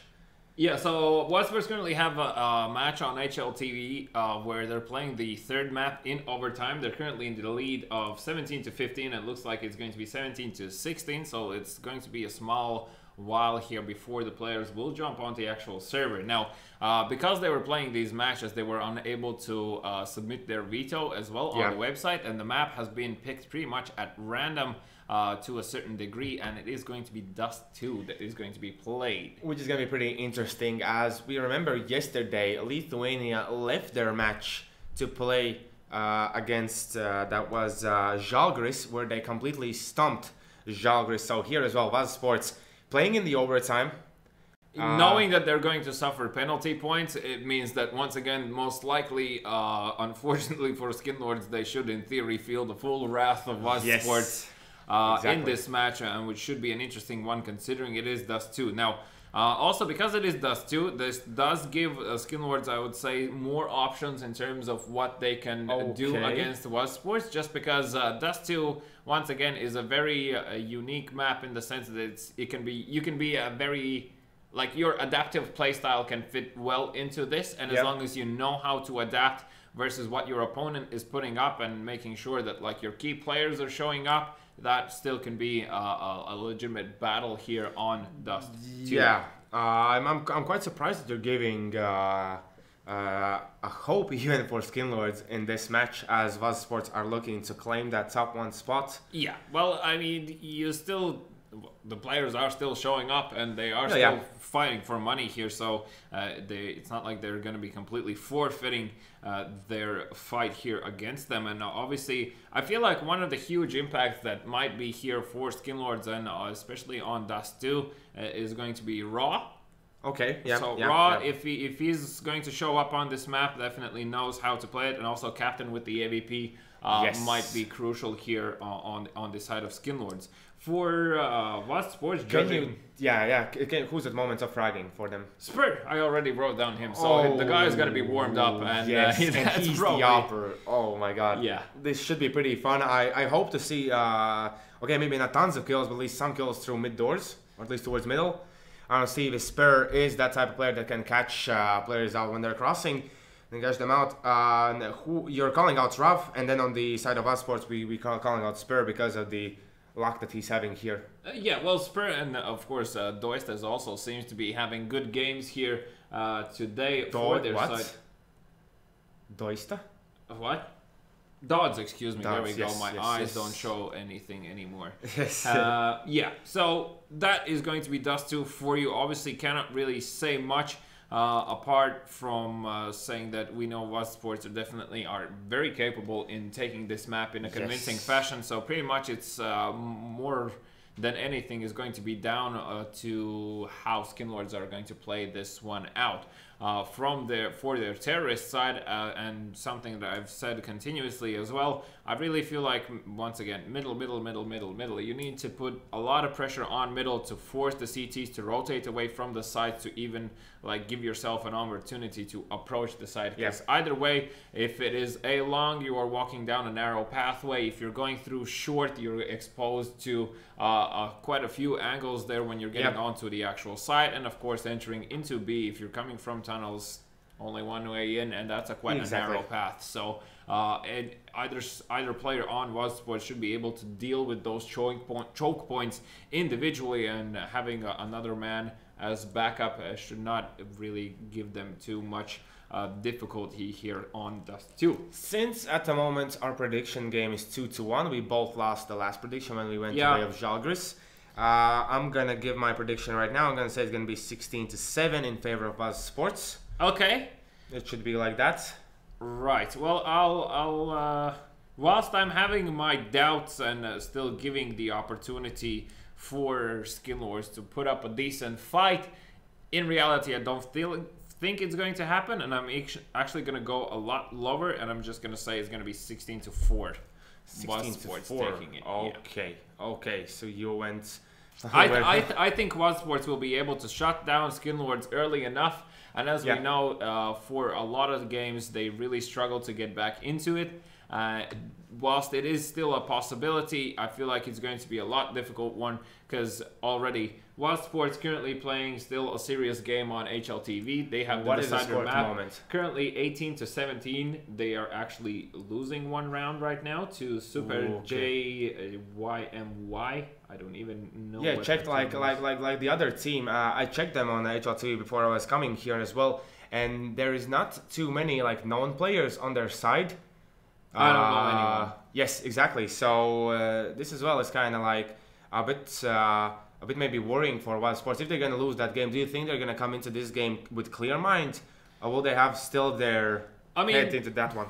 I feel like it should be fine. I really don't know. It should say somewhere here in what context, or Thunderpick Invitational number 3. Okay. Yes. Right, so it's a best of 3, Swiss round number 4. The first map went of the way which... Okay, so the loser is eliminated. So, yeah, this is an important match that Wasps are playing, hence they're definitely not gonna be jumping onto the server before this match ends and not gonna be forfeiting it as previously. As they still have, they will have 4 minutes, and then they'll suffer 1 major penalty point, I believe, which was 5% off your prize pool. Yeah, which could be quite worrying for Wasps. The very high position at the moment in the standings, and it looks like it went. What happened? 19. Oh, yeah, they lost. They lost. They lost. Well, our condolences to Wasps. Unfortunately, yes, they did lose that, but that means that they have more maybe anger and everything else in them just to make sure that this game ends very quickly. Yeah, so considering this is a best of 1 and them coming into this game that they have just played 3 very serious maps, you can see the players are already joining the server here, so they're trying to make it as quickly as possible, probably not to suffer those penalty points too much. Just to they can still evade the major penalty point. Yeah, so if they're quick enough, they can still make it onto the server. Slightly looking towards the next match, actually, I'm just going to make it and tease it a bit more interesting for you, because I don't know if you actually saw the message. Autoclutch are going to have a stand-in. Can you guess who? Wait, not HS. HS. HS is going to stand in for them. Great, but for which was he standing in for Autoclutch? He was not standing in for Autoclutch before. He was standing in for a different team. Yes. For EGR eSports, he was standing in, and now he's okay. Yeah, that is so interesting. You can see that definitely at least HS in the community is in a very good position, as even 2 teams are asking for his help. And I also like the fact that the player doesn't mind helping out these teams, because a lot of the times, you know, egos rise as your skill does, and sometimes you just see that playing a slightly perhaps unpleasant role. So great job from HS, showing good example, good sportsmanship, just helping out whoever needs help. And one player that I would like to see in standing in for one of the Lithuanian teams would be Quick, but not unfortunately. Good for him, he's playing in the major. Yeah. So he obviously he doesn't have time to play in this tournament and everything else. But still, if that would happen, that would be that. Is that even allowed? Because I think that there is like you can't smurf in this league like too much. Anyway, yes. What do you mean? HS has played in good. He has played, but now he's back on lower level. At least you could say that, as he's not in the many major team at the moment. I don't know. Gekons, is there a rule against players who are playing in the major? I don't think there's... No, because at least at one time, Gekons was saying something about smurfing. Okay. Or something. So I'm still curious if even Quick would be allowed.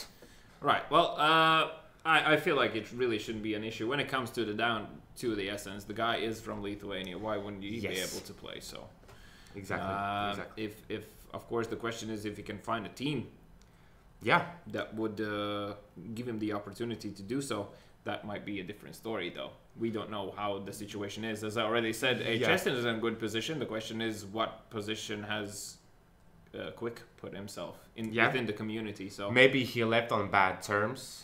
You never know. Yeah, you never know. You might be the guy that like gets out into the major and be like, well, there goes that scene, and just completely forgets about leaves it as a bad nightmare behind and as a solid training ground. So we're still missing one guy on the side of Wasps. That would be Dodds, who is not on the server just yet. Still, they do have a minute of time, so obviously the logs will be double checked here for when the player joins, just to make sure that it still has, in theory, if my watch is correct, 30 seconds to join. I will not recall which game that was, but one team did suffer penalty points, and they were sort of how do you say it, challenging the decision. Okay. And it turned out by the logs that they were 9 seconds late on the server. 9 seconds late. Rules are rules, man. Okay. I'm not gonna. I don't want to call out the wrong team, but could that be Lithuania? Because they did have that moment. Well, when Ikas's birthday was there. Maybe. Yeah, maybe. I won't recall. It's in Discord. You can. Okay. Roll it up, scroll it up, and see. But yeah, Spur there. Still does not here, and they have suffered the major penalty points. Yeah. At least they should. Pretty clear right now at this stage. Anywho, perhaps it's still going to turn into a quick game, as I already said. My scoreline 16-4. Yeah. Why not? Yeah. It's I feel like it's supposed to be a fast one. Like I'm not seeing this kind of going at least at this stage, not going any other way, especially from eSports coming out for that loss from overtime from 3 maps already. The 4th map, Dodds is here. Everyone's ready. Let's say ready. So we are going to be readying ourselves up here as well to make sure that the knife round is on the way. So finally, eSports versus Skin Lords, game number 2 of day number 2, week number 6 on Dust 2. A lot of 2s. A lot of 2s.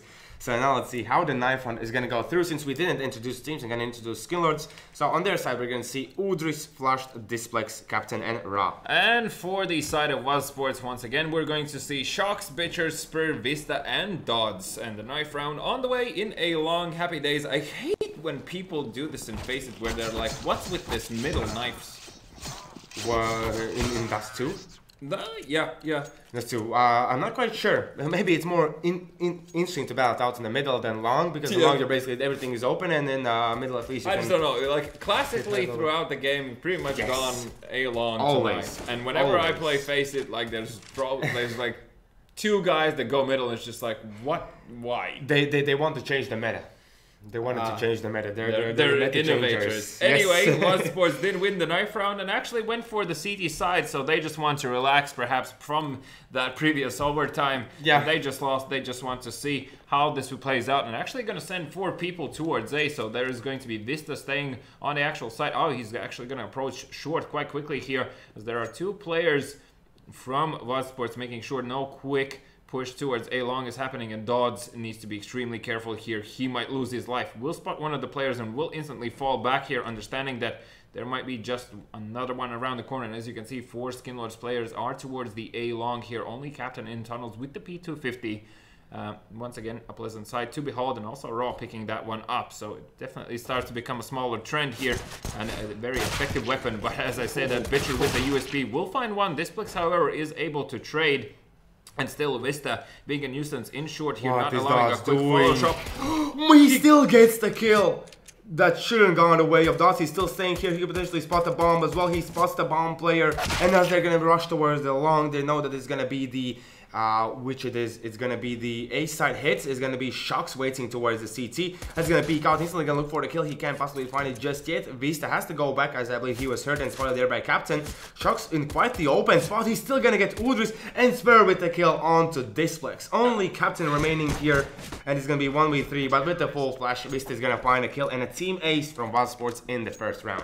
Yeah, so a very solid effort, of course, coming up from them. Everyone picks up a kill. Everyone's a winner on their side in this first round. So eSports 1-0 so far in the lead. Displex with the scout will be looking towards mid there, and good job from him. Did manage to find 2 kills in the first round. Actually get the tag onto the Shocks, as Spur looking to see if he can exchange the same pleasantry. And Displex comes out on top there, as that is going to be the entry for Skin Lords here. And Vista already up close in middle, looking to see if he can spot any of these players coming out here. Did he think of perhaps hiding the scout? Probably, as Wooders now has found Dodds towards short. This is becoming very dangerous for eSports. They need to find some sort of retaliation. Bitcher will be tagged through the doors. As the player in middle goes down, only 1 player towards the B side. We can see here, Displex still waiting with the scout for the player to cross here. This is kind of standstill here. And I don't think Bitcher is going to find any luck towards that position. Although now with Displex pushing forward, he's going to go down. So Bitcher now saving the scout, and Shocks. How much can he do, as he's not going to show? He's going to show himself now. He's going to find 2 kills. Oh my god! He can even, but he's going to find 4! No way! No way that Shocks just did that. What am I watching? With 10, 11 HP? 11 HP? Nobody was... Basically nothing. Yes. What? Okay. Yeah, I need to recover from that one. Yeah. Wow. Excellent performance coming up from Shocks here, and I feel like that might be a slightly tilting moment there, as now Dodds with the grenade will be spotted and caught out with the scout, looking to see if he can deal any extra damage. Will not be the case, as Skinlords have definitely taken some damage in the process, already being pushed for. Udris will be taken down. They also know the position of all the remaining players. Spur already finds his second and a third, fourth, looking to go for the ace. Vista will miss the shot and will take down eventually Flusher. They're stealing away the ace from Spur, but Spur, man, that timed flank. Yes, he managed to get in time there with MP9 to get the kills, as he's gonna still stay on that MP9 while Skinlords go by these weapons that they have, like the AWP, 4 AKs, and Captain. As he had a good spawn towards the B side, he's gonna go solo towards that position and quite potentially could catch out someone there. Yeah, if somebody's gonna be jumping onto this platform, Captain definitely has the spawn for it. It does get the kill onto Spur there, as Displex has been found, but Dodds from the underpass, lower tunnels there, obviously equalizes. They retrieve the better weapons here. Displex almost finding Vista here, needs to fall back. He's going to use the nade to deal any sort of extra damage he can. Somehow Displex stays alive, but as I say that, Shocks will take him down, as Displex does eliminate Vista. So still a 2 versus 2 situation. Shocks with the AVP is going to be looking for anyone jumping over here. The bomb will be thrown over Udris. Now positioning himself towards the car. Oh, and not the best position there for Dodds to take the kill as Rob takes him down, but Shocks did manage to find the Udris, who's hiding behind car. Now grenade towards the side is gonna deal no damage to Raw. As we can see, he's slowly peeking his way towards short, and could potentially backstab Shocks in the back. And let's see if Shocks gonna react. Oh no. Yes, this is no. Look, he even drew a little heart. What is going on? That was Ralph picking out with the AK, and Shocks just with the USPS, whilst he didn't even catch the player at first, still managed to turn there and... Hey, it was sports. It was sports. If you're listening, if you can make this 16-0, beers on me in Tallin. Okay, yes. Exactly, if that can happen. As we know, Wasps did win against Lithuania 16-1. So here, potentially, they could get... I'm not. There hasn't been any 16-0s in the league, right? I think there haven't. It's only 16-1. This has been the lowest one. Yeah, 16-1 has been the lowest. So everyone has managed to secure a round. Now, with this flashbang, Bitcher pushing in. Unfortunately, Displex was not flashed there, so a free kill given away. Now, Skinlords. Question is, what did they do? And Dodds. Oh, with the AVP. He's got to spot the man in tunnels, but will instantly fall back as he misses that shot. And now Spur looking to see if he can find a kill of his own. I believe he just... spotted the player crossing over towards short. Dodds will find one, but Udris will take down Shocks as Dodds finds his second towards short. Not completely abandoning the position, does equalize the scoreline here in terms of people alive. Wista now in pit here definitely knows that the A site is the choice of Skinlords here as he finds one. Captain now looking to add more, but Dodds with the help leaves only Udris alive in short in a 1 versus 3. No nades available for him, so needs to go for this engagement as he will spot the first player. That is Dodds, still sitting on 3 kills, will pick up his 4th. 5-0 so far in favor of Wasps. Yes, and doesn't look like it's going to change anytime soon. I have to say, Wasps, they're the only team that plays like this in Baltic eSports League. Like, their presence around the map, how fast they manage to take control of these positions, and basically Skinlords can't really even move out. They also play towards long, where basically Skinlords can push out. A middle as well is highly contested by Dodds and Spur, and as we can see, even the op heading towards this way, he's still going to spot the player, he's going to get Captain. That is triggering for sure. As you can see, the players are now getting back, and against pistols, they know that they have a pistol around. Yeah, okay. yeah, but they're fine. They're completely fine with anything that's happening here. I'm still completely amazed by what we already have seen from Wasps, and they still continue on doing just amazing things. That round from Shocks is a highlight if I've seen one. Yes, most definitely. Okay, well, Bitcher here, obviously, now that it's a 5 versus 3, reluctant to push us. Spur will spot the player, even gets him. Yes, of course. But that was Dodds even who took the kill from the other side, so they were like together checking the middle position. Now only Spur here could potentially find a player. He's gonna spot him, but does not hit the shot. Bitcher pushing forward, getting flashed, only Displex remaining, and basically he's in the middle here, cornered in. No one dies from the side of Wasps. As we can see, Shocks has died only 1 time. And Flushed is on the way to becoming a secret agent. Yes, which is a title you don't want to receive, at least in CSGO. 007, that is 0 kills, 0 assists, 7 deaths. Yes, exactly. So now let's see if that trend is going to continue on for Flush. As here, Captain in the middle, he was trying to peek from Hell, which is a bit different position, but that smoke does not allow him to see anything. in this position from Spur. I like that they basically change their positions every single round. Dod's playing towards middle, then he's going to go towards short. Spur as well, this time he's checking short. Last time he was checking Flame and pushes on from the under tunnel. Bitcher is just a nuisance towards long. Here, Shox is even going to push here towards the position. Still going to get kill against Rav. Okay, at this stage it looks like whatever Wasps are doing, it just works. Yeah. As well, Vista and Bitcher pushing in into A long will find both of these kills. So very quickly, 7-0.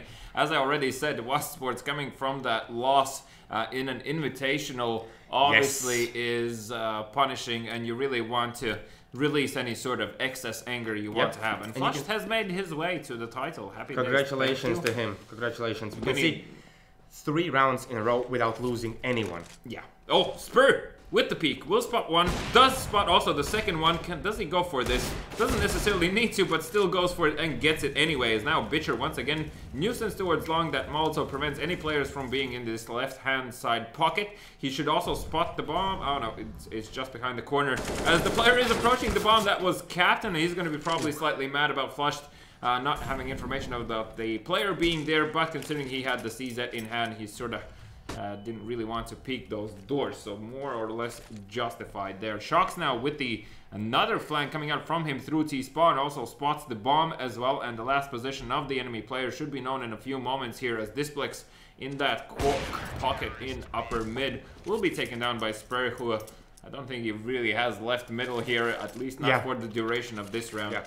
The fact that you picked this as a match of the week and it's not close, it's understandable. We kind of predicted that in a way. I already told you why. But it's such a showcase from WSD Sports here. Well, they show why they're on a different level. It looks like it's going to be a good old B rush here, as Skinlord's players are going to be approaching that site. And now Shox will need to go huge as the grenade comes through. That was the actual smoke grenade there. Spur doesn't find anything just yet. Will get one as Shox has found 2 of his own. Will get the tag onto Captain as well. Actually, will peek. Takes his time with that final shot. Unfortunately, Rav does come out on top, but Wista quickly clearing up there and not even picking up the AVP. So they decide to stay on. Oh, it's because they have 16k. 16k, exactly. They're not basically dying. They're not losing anything. You can see all of them are mainly getting the kills. Spur, yeah, that guy is just on fire. Even from that game where he was top fragging, he's still top fragging over here. We can see that Displex, he's at the moment the most promising Skinlord's player. Well, definitely in this match, as it is 9-0 so far. And once again, this A-long will be pushed by Vista here. Displex quickly falling back. But there are 2 players now, one more time. Checking Finland's going to push towards long, as they feel so comfortable leaving Shox alone towards the B site. Yeah, well, Shox definitely has proven he can take care of himself there, as the flashbangs toward the middle will force Spur to slightly move away from his position. He will deploy a smoke towards these doors, and also will be looking to see if he can spot anyone over this smoke, and he might just do in a second here, as Captain has found Shox towards B. I believe he did not damage any of the players moving towards the short. As we can see, it's going to be 3v4 situation, the closest that they have been to getting around, but the bombs will drop down in T-spawn as the now players pushing towards short. They kind of realized instantly WSD Sports, and let's see, can Rob find a kill against Dodds here, but Dodds one more time coming out on top as the next guy is going to try his luck. That's going to be Uderson. 1 by 1, Lattelecom tradition staying strong. Let's go, team. Let's do this thing. Let's do this thing as another smoke deployed towards site. Udris making his way there, looking to see if he can find the kill onto Dodds, and once again, one step ahead. That single bullet kill potential is really working out for him, and now he understands that there might be someone else towards short. Captain does pick up the kill here, but still 2 of these WSD Sport players are alive. One is going to be flanking from short, and Bitcher is just going to be passing information right now. Also in a very good position to see if he can come out on top here. This is the first real chance they have, but Captain missing that shot will go down, and means that WSD Sports once again will pick up another round here. 10-0 so far. Looks like that I might actually, perhaps, potentially, not maybe perhaps, even buy beers. yes, that is the case. But still, they need to watch this. And here do you say that? Oh, it's fine. I'll follow up on my call. Okay. So let's see how this one's going to go through. As one more time, this time they're going to be a bit more aggressive towards long Skinlord. That isn't already one player going down. It's going to be Bitcher, but Dodds instantly with the kill back towards Udris, as now no one else is going to push forward. Vista can't find a kill. Oh, flushed. What was that? He had he had a lot of time there to get that kill. Vista as well, and Vista came out on top. Oh, Dodds is going to push this smoke. Nope. Oh, no. Actually decides to fall back there. But he did have sort of backup there in A long. I mean, it would have been justified, as Vista does manage to find a kill in A long, leaving only 2 players on the side of Skinlords, which are currently still in T-spawn. Yep, exactly. And if they're going to go towards the B side, they're going to be 2 players. There's going to be Shocks in the tunnels and Spur in the site. As we can see already here, Shocks is not going to spot anyone. Has to be really careful about someone pushing out from T-spawn. Yeah, well, because they did have just now Spur there on B bomb side, Shocks knew that they haven't crossed for that site just yet. So, Skinlords will need to pick their timings, as the first kill will go towards Shocks there, and once again, excellent spray control coming out from him. Will pick up also the AK in the process there, so just making it even worse for Skinlords. Even worse, that is the case over here. We can see flushed from the 007, from 007 has gotten to 211. Rav, as well as you said, Rav should in theory be the guy going out guns blazing, but nope. Well, as I said, it's presuming they show up here now with those flashbang tamboy. And Udris kills his teammates. Okay, is this Skinlords doing what their logo is doing? Yeah, trolling, that's for sure, as Vista will pick up 3 of his own, looking to find the 4th. Raw will take him out, but of course, Dodds once again just feels like an impenetrable wall of AVP bullets. 12-0. 12-0. And we can expect 16-0 from in some matchups, but not in a matchup where... Well, now with the double op setup on the side of Skinlords, they might put up a single round here, because I don't know if Wasps are really expecting it, considering that Skinlords are not really switching up the pace in any way. Like, currently, Wasps are pushing like hell everywhere. So, you know that underpass, lower tunnels are continuously pushed here. Captain has found Vista in the process, but once again, Spare Dots quickly picking up kills of their own, leaves 2 AVPs and a single AK in the side of Skinlords here. Now, Udris making a lot of noise in short. The bomb is still down in T-spawn. So, is anyone even going to go pick that one up? They're still just looking for That's the kills. Going to be Captain. Okay, so Captain goes for it. Happy days, thank you. Yeah, so as you can see, no one's speaking towards this position, although Flush has found Dodds. So that is already a huge victory for them, as only 1 player now is remaining in the A site. And if they manage to find Shocks, then the rotation from Bitcher and Spare could be pretty late. And as you already said, yeah, this could be the first round that they take.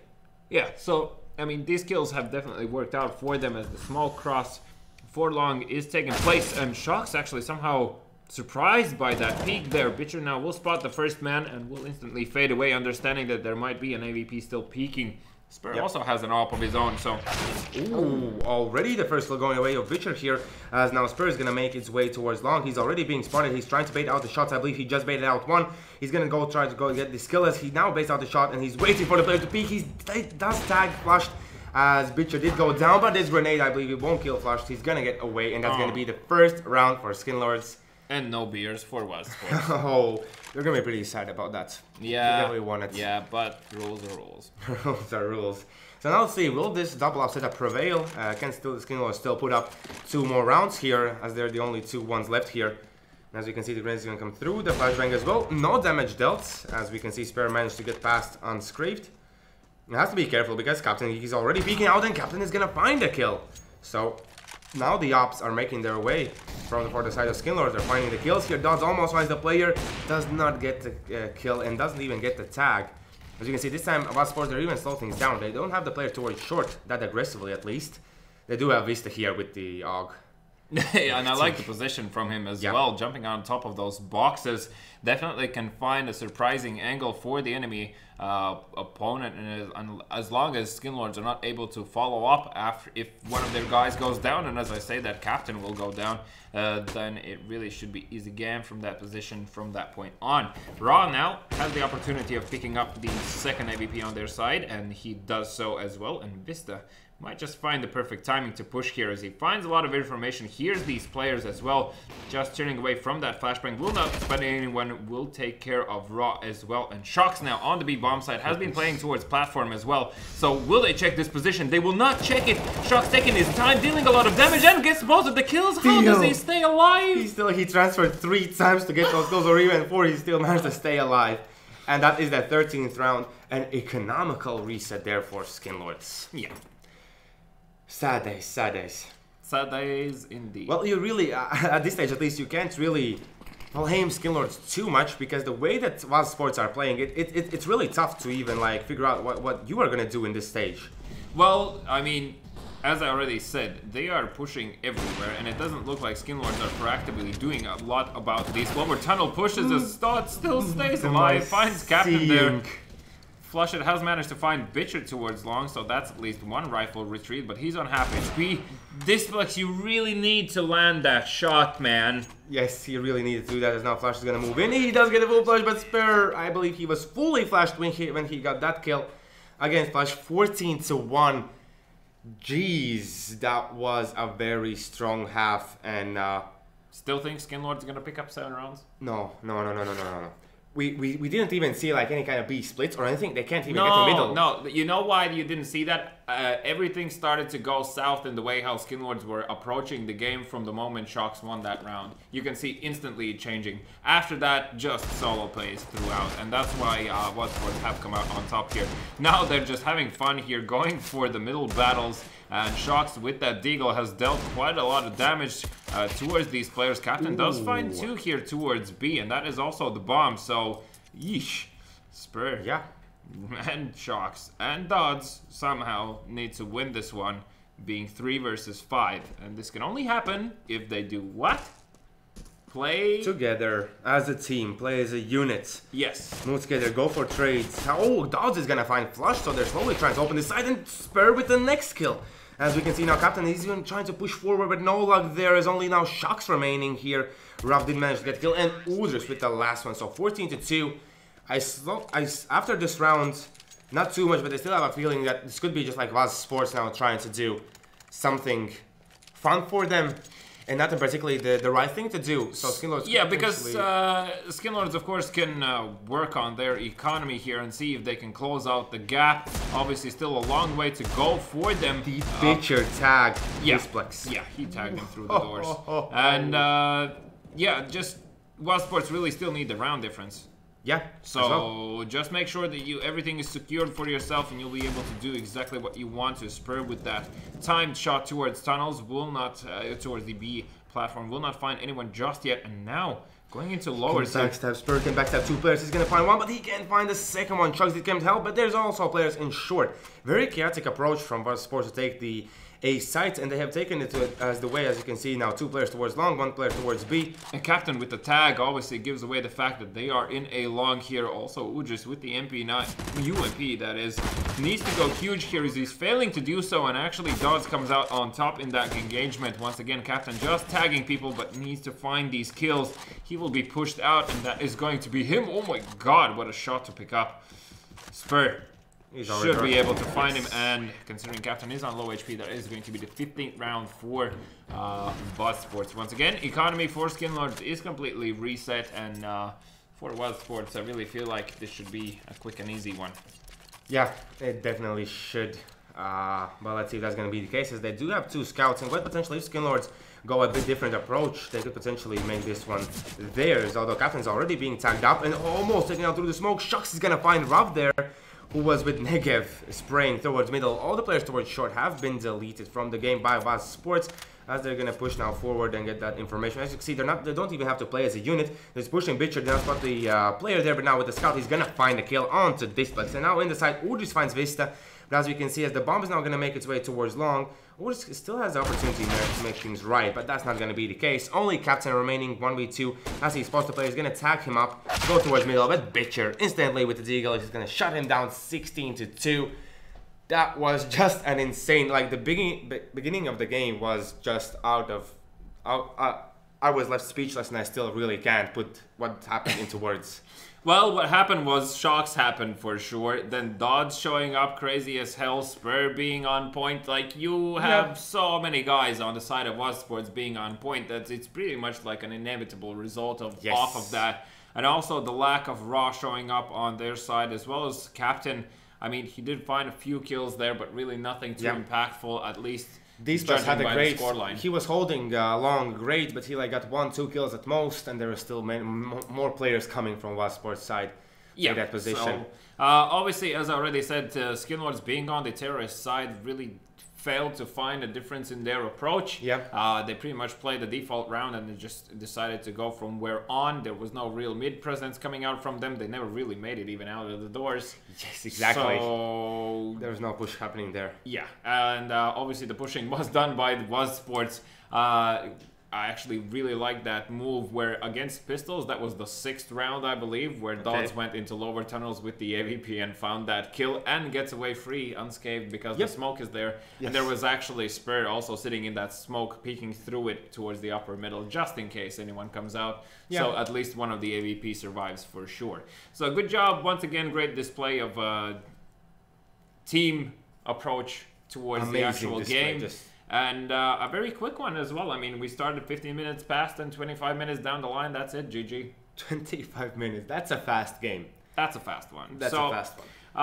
Happy days for whoever hasn't typed in hashtag Vault in the chat just yet. Please make sure you do so. Also, hashtag BSL for life with the number 4. Of course, the winners will be announced in chat, and if you win, you need to message us on bsl@bsl.pro and make sure you enter that giveaway in the description to be eligible for lots and lots of goodies and some serious goodies.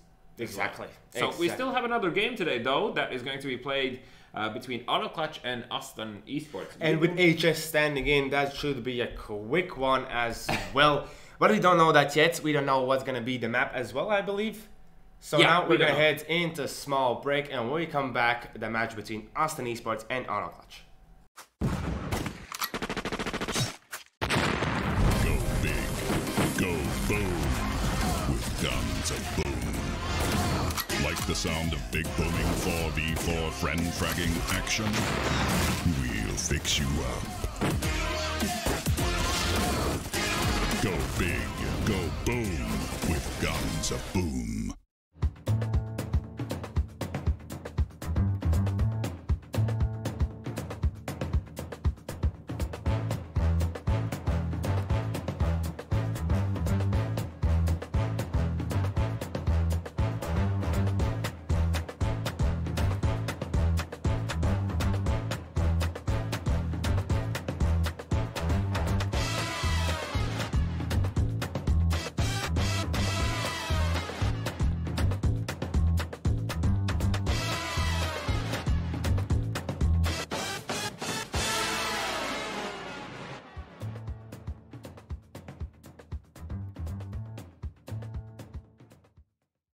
Lešik, butik, jau viss ir redzēts. Thriller, killer, tas viss ir redzēts. Skandāls, secret, viss ir redzēts. Creepy, crazy, jā, viss ir redzēts. Pārsteidz mani, pārsteidz mani, pārsteidz mani, un tagad pārsteidz mani. Lūdzu, jaunā Helio interaktīvā televīzija nomaina Lattelecom ITV. Televizors, tālrunis un planšete darbojas kā viens vesels. Tagad pārvaldi un aizraujies pilnīgi jaunā līmenī. Izklaide progresē. Helio.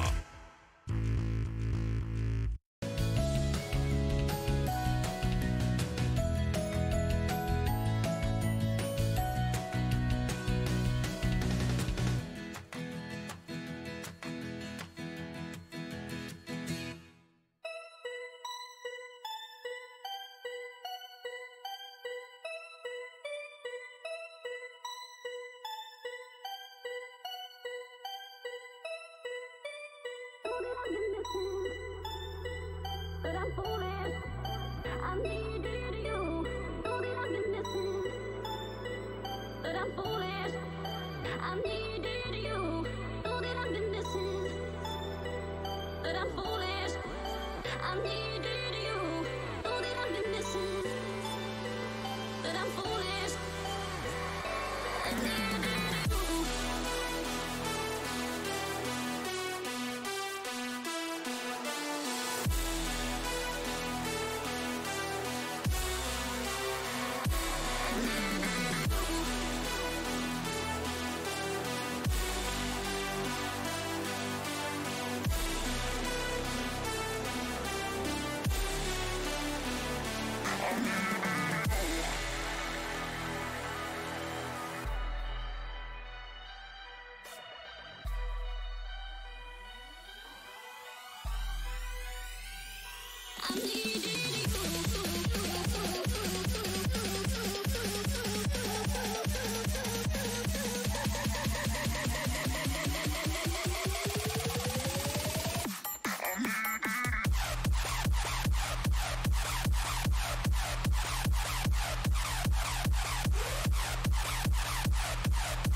But I'm foolish. I'm needed you. Know that I've been missing. But I'm foolish. I'm needed you.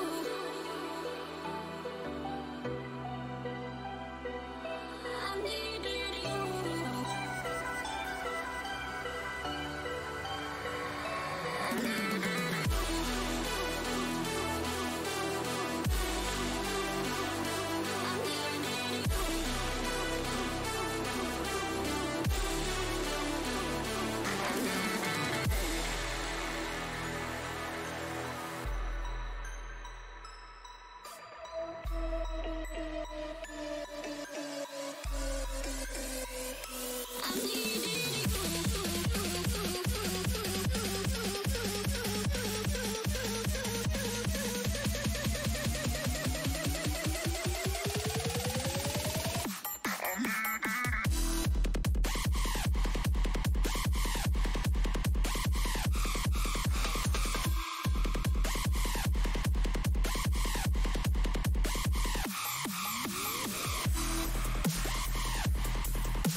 Oh girl, just say something.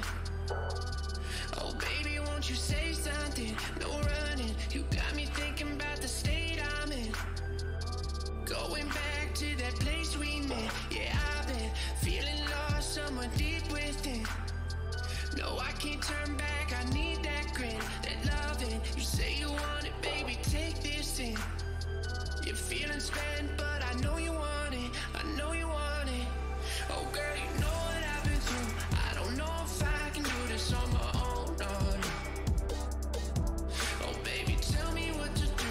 I don't know if I can do this on my own, no, no.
Hello and welcome back. So at the moment we do have small issues there with the veto. As I understand, did not submit. Already our admin for that is working on it. Yeah, apparently Aston eSports didn't kind of submit till the end their veto vote there, so unfortunately it might be a situation where the map might be picked up at random. Currently they're still sorting it out, so we'll have the IP of the server shortly here, and we'll be jumping on it as super fast as possible. Until then, of course, you still have the option of typing in the hashtags in the chat. If you haven't done so, the giveaways will be played out during the match at random points, so make sure you check out how many subscribers do we have. Can we give away that t-shirt that we were talking about? Because the thing is here that when we're gonna reach the 3.5k sub count, we're gonna give away the t-shirt for any lucky winners in the Baltics. So if you're in the Baltics, we're going to get the shirt. We're gonna mail it to you at one point. And how many subscribers do we have? We have 3,386. So unless you really try, might look unlucky for anyone who was hoping for that giveaway. But if that doesn't happen today, still that might be the case in another day, as the map is going to be Inferno. Exactly. So we've seen Aston eSports on Inferno. They're looking pretty good. Especially, I want to point out one more time, they do have a player on their side named Christian, which was a big nuisance for other teams in the previous games. So I'm really curious to see how is he doing right now, because we haven't seen Aston eSports in a while. For Auto Clutch, as already said, at the moment they're basically battling it out together with Mighty Wolves, who are going to make it into that 4th position. So it's a very important game for them. Yes, and having the help of HS on their side, playing against Aston eSports, as I already said, should be a free win for them. Now, question is though, considering that it is going to be Inferno here, what is the scoreline that we're going to be looking at? As I really don't feel like it's going to be such a stomp that we saw previously. There's definitely still options for Aston eSports there on their side, and considering the players that are going to be playing. So on the side of Aston eSports, we're going to see Zvede, AYN, Christian 8, excuse me, that is, and Hencha, and of course Serex. Yes, he plays in. You don't know him at all. Okay, he is quite okay player. He is playing in the he was playing in the Ludus team, if you know that. Yes. He has been playing in the GOEXANIMO tournaments for a while. He is definitely showing up, so he's as well as a force to be reckoned with. Okay. Most definitely. But on the side of Auto Clutch, we do have Steak, Doista, Fileba, Cherry, and Sikta. And in the place of Fileba is going to be HS today. Yeah. Okay, so Fileba's not playing, and as well, like I want to point out the thing that Fileba, he was so good in the season 1, as he was one of the, I believe he was the first Estonian player in the FPLC. Might be. No, because we'll not be able to confirm that. Don't take my word for it. Yes, because I remember something that we were talking about Fileba, that he's one of the top players to be looking out for, and he has been really quiet this season. Yeah, for sure, and unorthodoxly for him as well. Not entirely sure who's the actual caller for Auto Clutch there, so... Yeah, if I'm not mistaken, it's Steak, but you can check out in the webpage, because they're showing like the captains and assistants. It's shown there. It should be okay. But for Aston eSports, it's such an important game as well, because they do want to get out from that bottom 4. They don't want to get eliminated just now. Already one Latvian team is eliminated because they disbanded and then they get disqualified.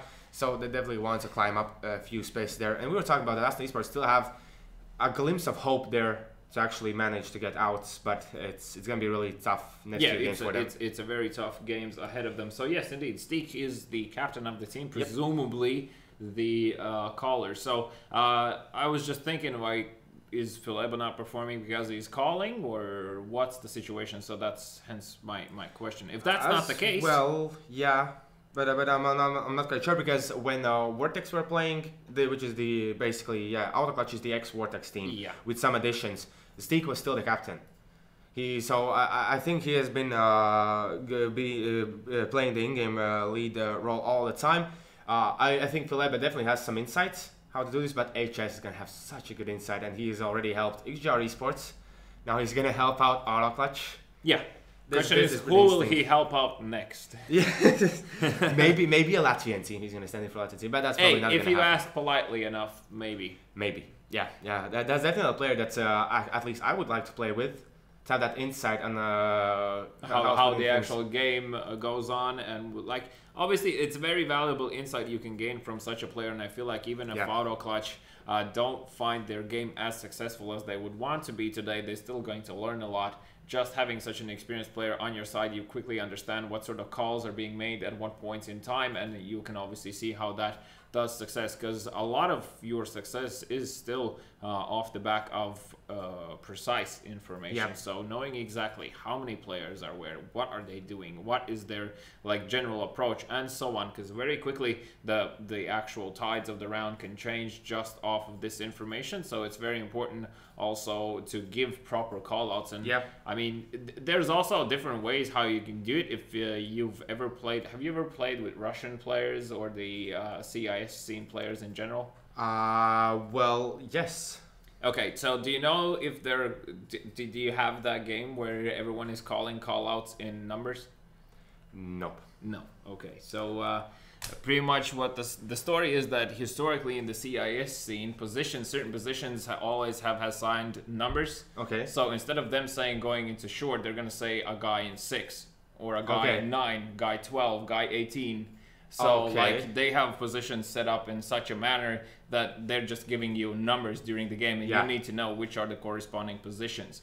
Okay. So because like when you are given a number, you cannot mistake it for anything else. That's pretty much their logic. Like if you are told a number, that number means specifically one single position on the map. Whereas if you say guy next to the car, is it the right hand side? Is it the left hand side? Or what's happening? And so they have even in that preciseness, like if the guy is on the every corner has a number. And you have memorizing that as well is tricky. Yeah, but you learn it as you go. It's the same as you picking up a map and then someone says like hell, suicide, short. What the hell does that mean? Nobody knows. So obviously all of those players have a lot of experience behind their backs as well in that according scene, and off of that fact they just know the call out. So I'm just curious, because that's always been a huge distinctive difference. Is also of course the English speaking population, not to say that the CIS scene is not, but the way how the English speaking population approaches the actual callouts on the map is pretty much, well, for the most part based off of how the callouts are on the radar, and then afterwards you have just some localized differences that certain teams use, but in general you always have a good understanding whenever you're talking English with anyone about what the positions are. Now what I have always wondered and have never known, and this is insanely, my curiosity is just bugging me, is how does that differ, say, between French people and Danish people? Like when they're calling the callouts in their own languages, or how their region is used to it. I wonder how much different it is versus what everyone else is used to. Just food for thought. So it could definitely change throughout the regions. But now I do want to talk about the players that are going to stand out. I'm going to be the first one to call out. I think Christian is definitely going to be a nuisance here. Okay, so Christian for the side of Aston eSports. Yes, he has to be, because he has been putting up a lot of kills in every single game that we've seen. He has been a really good and a stable player. As well as Wede will have a big important role here, as well as the op player, the main op player for their sides. And who do you call out inside the Auto Clutch? It's very easy. HS. HS should be the man shining here, but in case if we are talking about the actual regular lineup of Auto Clutch themselves, I would say Sikta. Yeah, he has been really stable and consistent. Now, one more thing, I want to know, we remember how Sterzik was playing Inferno when he was standing in? Before he was a player in Joggers. He was all the time like rushing on forward, being aggressive, getting the kills towards short and towards long of A. All the time doing that. Do you think HS is going to play the same role, or HS is a different type of player? HS is a different type of player. He will have a more calculated approach, not necessarily to say that he can do those things, but he will think twice before actually executing such a plan to understand what sort of benefits he will gain and what sort of ground he will gain, and how will that play out then afterwards. If he dies, what will be the situation on the map? I just feel like that's just something that comes with experience. I believe HS has a lot of it. So well, at the moment he's not in the server. The only guy that we're still missing, as Aston eSports are already ready for the 9th round. And here I'm gonna ask you, Which side is the more favorable one? Well, there we now can finally say that for Inferno, yes, CT is the preferred site of choice. That was what I was about to say. Yes, because even like good teams on Infernos can sometimes struggle with certain things, and once again, because the entries into the actual sites are quite narrow, your execute really needs to be on point in order for you to abuse those positions to be able to get past them and then start the actual battle for the site. So therefore, I would say, yeah, it's a very crucial factor here on Inferno to have that CD side for you. And of course, either of these teams are going to be looking to grab that option if, of course, they win the knife round. And we haven't said the predictions yet, have we? Yes. So what's going to be your prediction for this one? I'm going to say Auto Clutch are going to secure this victory with the nice scoreline of 16-7. 16-7. Okay, Yeah. I'm going to go with 16-10. Also in favor of Auto Clutch. Although I do have a lot of belief in some of the players from Aston eSports, I still think the players from Auto Clutch, and since they are fighting basically for that top 4 spot, yeah, they're going to be very motivated. They're Yes. going to be very motivated, and I would be also very disappointed to see unnecessary peaks coming or pushes, because obviously you having the opportunity of battling it out to get into this top 4, there should be no shenanigans whatsoever. Yep. You need to know when aggression is good and when you are overstepping your boundaries, and what in certain situations, from a spectator's point of view, if you don't know enough about the game, it might seem that the player is overstepping certain boundaries, but then in that situation, I always urge you to look quickly into the actual radar. That also often gives you a very good insight as to why a certain player is doing a certain move on the map, just because he might have information from his teammates about where the enemy players are, and he might already know a lot more than before you actually get to judge about it. So that's why also one of the key things that when you start playing out is actually learning how to use the radar, and this is probably the most crucial point for any caller. Yeah, most definitely, most definitely. Who is calling for Aston eSports? Can you quickly check that one out? As I'm gonna add a bit, I think if Aston eSports are gonna start on the CT side, and if they won't have the banana control, I think the game will be over quicker than we expect. Yeah, so we talked about this a lot before, where banana control is very crucial. It seems that Zvede might be the person calling the strats on this side of Aston eSports there. Yep. So, I mean, if there's no banana control from the CT side, and if that is Aston eSports that managed to get on that side, it's going to bite them back so By hard. the way, in that picture, that is not Serex. Okay, cool. He's not that guy. That's a completely different guy. But that is So we have a random dude on our website. There we go. Please fix. And that's fine. Because Serex, he always has, like, in profile pictures, everywhere where you can see anything according to gaming, he always will have a picture with that guy. In different ways, because that is his friend. Okay, so he actually does not show his Yes, face. and OHS is here. Happy days. Ready up. There's talk about chickens, and someone is being vegan in chat, so XD, we are ready up here. So, final match of day number 2. Yep, keep an eye out for those giveaways. It doesn't look like the shirt giveaway will happen, but the vault rollout will be into place. In this game, it's going to happen in this game, so be sure to check this game out and wait for that giveaway to happen, as we're going to head into the knife round now between Auto Clutch and Aston eSports. As already said, it's super important now for Aston eSports to win this one. Super important round coming out from either side here. So once again, a collective approach towards the knife round should be something that is happening here. As you can see, Auto Clutch already picking up 2-3 kills for themselves as they're looking to hunt down the remaining players. Now both Zvede and Serex are on 100 HP, but Zvede will manage to take one, will go down, leaves only Serex alive here. He does secure 2, but Cherry comes out on top. That was so close. Auto Clutch securing the knife round, most likely will stay on this side, and that is going to be us heading into this first round. Pretty soon. So let's see. So we already talked about which players we need to look out for. I really want to see what's going to be the approach for Aston eSports here on the T side. Is it going to be a straight up rush, or what we have seen now from time to time, players trying to be a bit more passive in their first rounds, and how many P250s are going to be picked up? So Zvede, I think he definitely needs to pick up the P250. No, but he's going to go for straight up armor. Yeah, straight up armor, diffuse kits, so diffuse kit. Nope, no diffuse kits on this round. Yep, that's me just tripping. Okay, let's see now. As this is quite a slow approach, but as you can see, HS has already gotten into the apartments, and it's going to be Sikta with the first kill towards Christian. I believe this was something that they were not expecting from the side of Autoclash to be that aggressive into the apartments. Yeah. As now Hench is going to try to slowly retake the control of this position, but Sikta is still there with the USPS. He's going to miss the first opening shot, but you can see Hench is still trying to battle it out. Yeah, well, Chetty did overstay his welcome there, unfortunately, and went down, but there are still 3 players towards the A bomb site, and so far Aston eSports looking to actually gather themselves towards this A site, as Steak is passing information that there's still nobody even peeking into Banana, therefore no rotations happening, and Sikta, oh, I'm not a fan of this. I'm not a fan of this as the players are trickling out. Sikta will go down here, and that leaves only Doista here in A long to deal with 3 terrorist players, missing the first shots, misses the second as well, and the third guy will take him out as HS does find one, but struggling to survive here. Will go down, leaves only Steak alive here in 1 versus 3. Every player is on half HP, doable, but Henscher with the headshot from the P2000 he picked up earlier there will secure the first round for Aston eSports. So good job coming out from them. That delayed push towards the A side did it, despite the fact that 3 auto clutch players were there, and really Sikta kind of threw it away there. Yeah, with that aggressive push, he was trying to look for information, but Steak already had so much information.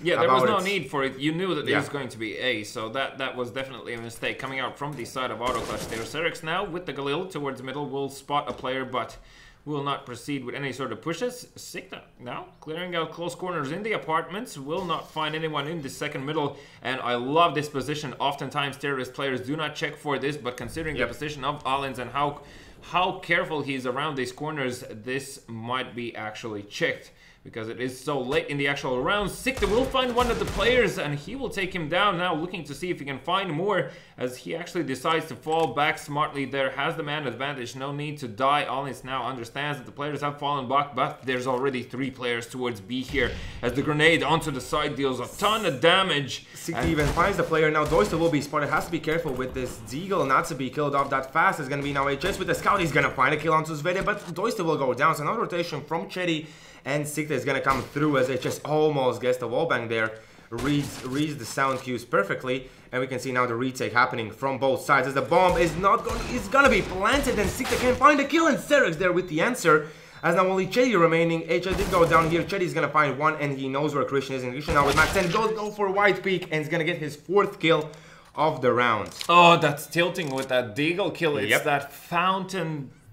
I'm sure he hit some sort of an invisible pixel in that situation, and off the fact that the terrorist player was planting the bomb, the hitbox model is just whack. So that hence the time he took to really aim for the head there, and still left the player on low HP, meaning that once again Aston eSports here starting off really good, finding their second round, and of course this in theory should be another round in their favor, as the enemy players that is in the form of Auto Clutch are on pistols. At the moment, I really like the approach that Aston eSports have taken towards the C side.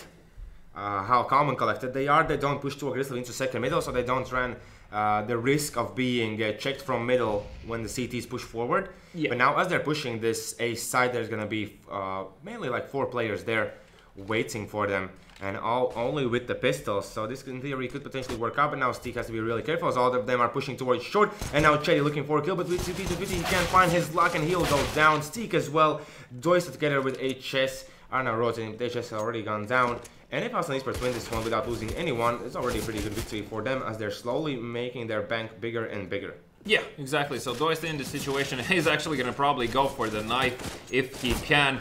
He was spotted because those blood splatters did show through that smoke, and that does mean that Aston eSports managed to secure a clean round, and you can see it really shows on their bank there.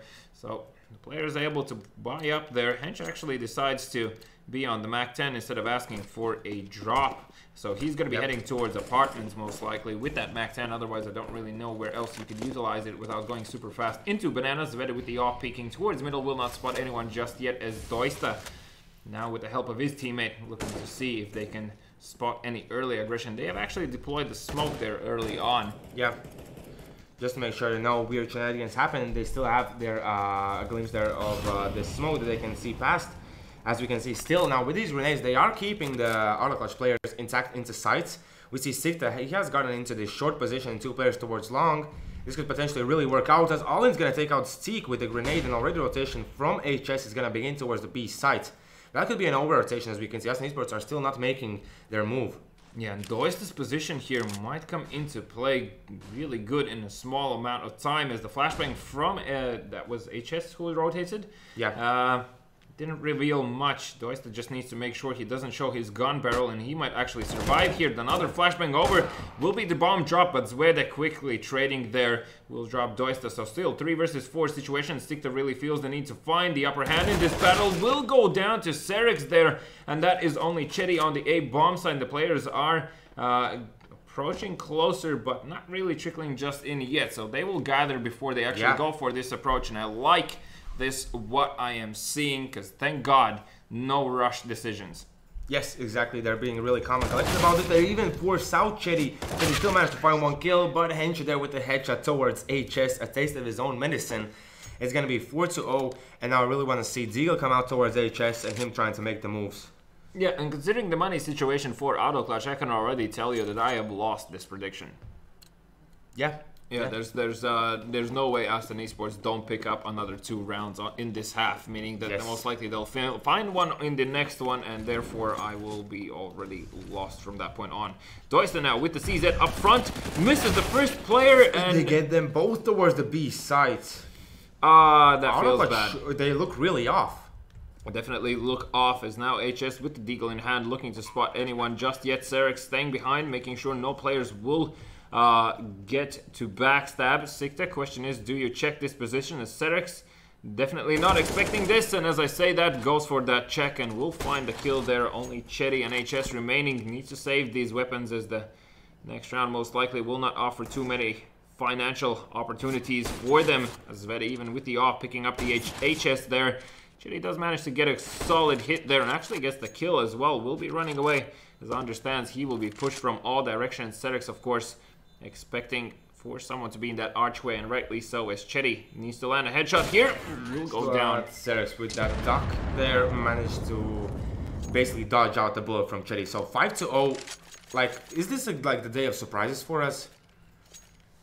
Because Joggers lost, and at the moment Aston eSports are winning, although they are at the 13th position. And the AutoClutch players are at the moment in the 4th position even. So this is very unorthodox to see, as Zveda is going to win in a duel against Chetty. So the AWP player for the side of AutoClutch is already gone. And we can see they're still going to be active around this middle area as HS tries to retake this AWP. Has to be really careful as Grade's going to come through. The AWP is already thrown away. He can't really pick it up. Was it really thrown into middle? Not entirely sure, as no, it was actually towards A long, as they did find Sikta in apartments here. Meaning that HS, who needs to go huge here, and is looking to position himself in pit, offering the best amount of angles he can have towards both of these sites. Will miss that first kill, and already AYN has strayed out, meaning HS is going down. Zveda will find another one, and that is only Steak remaining here in the 1 versus 5. Of course, will be saving most likely. Just will be looking to see if any of these players will be pushing, and I mean, Aston eSports, really, wow. Yes, like, you can feel their confidence, and the fact that they still, like, put 1 player behind the lines and play with 4 players. That as well is like a sign of really good and calculated approach towards every single round that they're making now. You can see none of the players have died, and this was a buy round from AutoClutch, I want to remind you. Exactly, so once again, their money is not going to be in a good position after this one. Of course, they do have the maximum round, lost round bonus happening there, so they'll be probably somewhere around 3.2, 3.4k after this one. And Steve does find Serex there, and will be picking up that AK, looking to see if he can offer himself any sort of upper hand situation. So 3.4k on the side of AutoClutch's players. Now Steve with that AK in hand could, in theory, allow... It looks like they will be forcing up, as the drop was given, and therefore the remaining players purchasing up FAMAS's and also 1 UMP in Chetty's hands. Now the grenade towards Banana. As you can see, Aston eSports are just waiting for any early aggression coming out from the CT players, and only afterwards retaking Banana. So this deep smoke, of course, will prevent these players from peeking, and they actually are posted up here. Very good and close. The Steak will find the first kill through the smoke. Good job. As finally, as long as they played this correctly, they should be able to push this one out. I'm not really a huge fan of this aggressive setup in apartments, considering they have a man advantage. Henching out, struggling to get into apartments, will be driven away with 57 HP. Yep. And I want to see that Steak nor Doista have any more smoke. So when the smoke is going to fade, there are still 3 players waiting towards middle. So as you can see, they're already trying to get back here. Steak is still going to try his luck with the AK. But any moment now he could go down, especially now with Zveda trying to peek in there. Zveta's going to miss the first opportunity. They're going to still wait for this to happen through as they're even wall banging. It almost works out. Allen's going to find Doista, and you can see instantly Steak's going to get back. HS on rotation, and the players from apartments are going to head towards B. So this could be a retake situation that could definitely work out. Now let's see how long can Steak stay alive, as there's the Molotov there, and he's going to burn down as he was waiting for the right time to peek. That's very important. That's Christian's now going to find Sikta, and he's going to look for a kill on Chetty as well. He's going to spot him, but Chetty's going to come out on top in this scenario. H is coming in from the back line. He's going to find 2, looking for the third one, and even no bomb plants, and AutoClutch managed to get this retake done. Okay, so finally, a happy flank coming out from HS.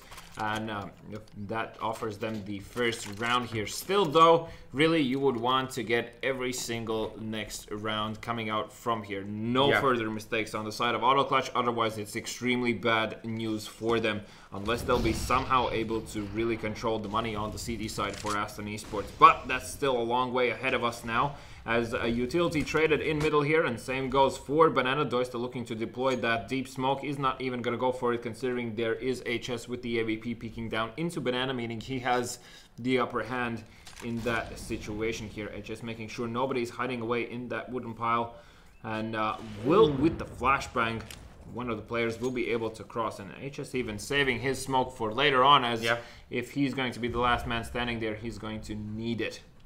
Most definitely, as we can see one more time, 2 players posted up towards long and 1 towards the apartments. As at the moment, you can't really tell where Aston eSports is going to go with 1 minute left on the clock. And I really want to see them leaving 1 man behind, because I think one mistake that they did last round was not having a player check out who's flanking them. Yeah, so I feel like Aston eSports are going to try to approach A in such a fashion where it looks like a fake and will go towards B inevitably.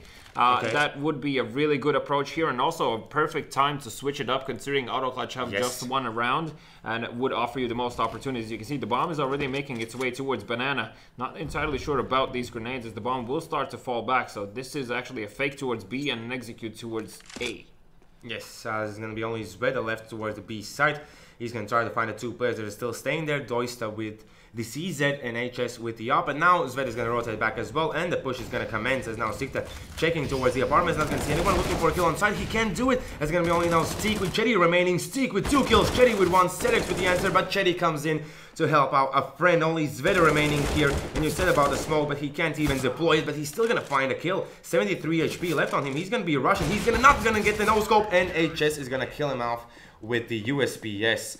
Good job for AutoClutch to managing to hold that site. Yeah, and because the time was run down so low, AutoClutch as well, the players instantly fell back towards the site, understanding that the execute is bound to come through there. Slight misplay, whoever was on the side of AutoClutch there in pit exposed his body. Yeah, Sikta exposed his body a bit too much there, and luckily Chetty was able to retaliate in that situation, as well as with the help of whoever came into play there. So 3 players towards Banana. Okay, now it's going to be Steaker leaving this position. You can see Zveda is already trying to figure out how to peek into this one. And now the flash is going to come through. HS plus flash. Sedex finds Doista, 1 player towards the Banana. And as we can see, Zveda was checking the wrong angle. And did he spot the player now? Oh, and HS is going to win in that duel. The jumping helps him to find information. But as we can see, the push is slowly commencing towards this A site. Although Sedex is still going to check if he can spot anyone towards Banana. Yeah, so deep smoke deployed towards the very beginning of Banana here, as the remaining players for Aston eSports are approaching this A site, and Chetty, expecting this to happen with a flashbang in hand, actually is going to go for that peek. Now the question is, do they expect for Steak to do this, as he will find Ceres in the process. Sikta trying to go huge there, will find only 1. Christian now taking over control, and there's also another player in pit, so Christian inside, Hensha in pit. Christian can has already, planted the bomb there. Will be hiding away deeper as the CTs don't really have any utility, but HS with that AVP is definitely a presence to be reckoned with. As Sneak will find the kill. Hench is struggling to find one now. The last position of the player is known. He's going to be peeking there. Almost finds him. 16 HP, 24 on Hench. This situation is very high. Risk here as he's looking for. How does that not hit? But the time is running out and HS has to tap the bomb, has to go for defuse. He's defusing this one, and Hencha, as he has time, he's running forward. No, it's still going to be HS defusing and winning the round for his team. Will go down eventually, and I believe Hencha won't be too happy about that one. Yeah, that's a tilter. Bros don't fade though. I don't even, like, yeah. There's... Well, HS... There's probably more situations where I find that to be true than not. Yeah, that is the case with that. I was struggling to find words there because I just really wanted to put it in a very neutral fashion. Okay, let's see now. So this time they don't put AutoClutch, don't put too much emphasis towards the B site. They do have 3 players towards the A side, and as you can see, they still have slowed down things, at least towards the A side. They're more present towards the B banana here. And Aston eSports are on their final money. AutoClutch should know this as well, meaning that if they pick this one up, Aston eSports will be forced down onto an economical round. Yes, exactly. And now let's see, the smoke is gonna get put down. And still just managed to get the tag in, and that was Christian almost going down, remaining with 6 HP. Chetty almost going down as well, 24 for him, but this Molotov will allow him to stay alive for a bit longer. As now Christian could be potentially spotted there with the scout, and he'll be taken down by Chetty. He had no idea that he's gonna be checked from that position.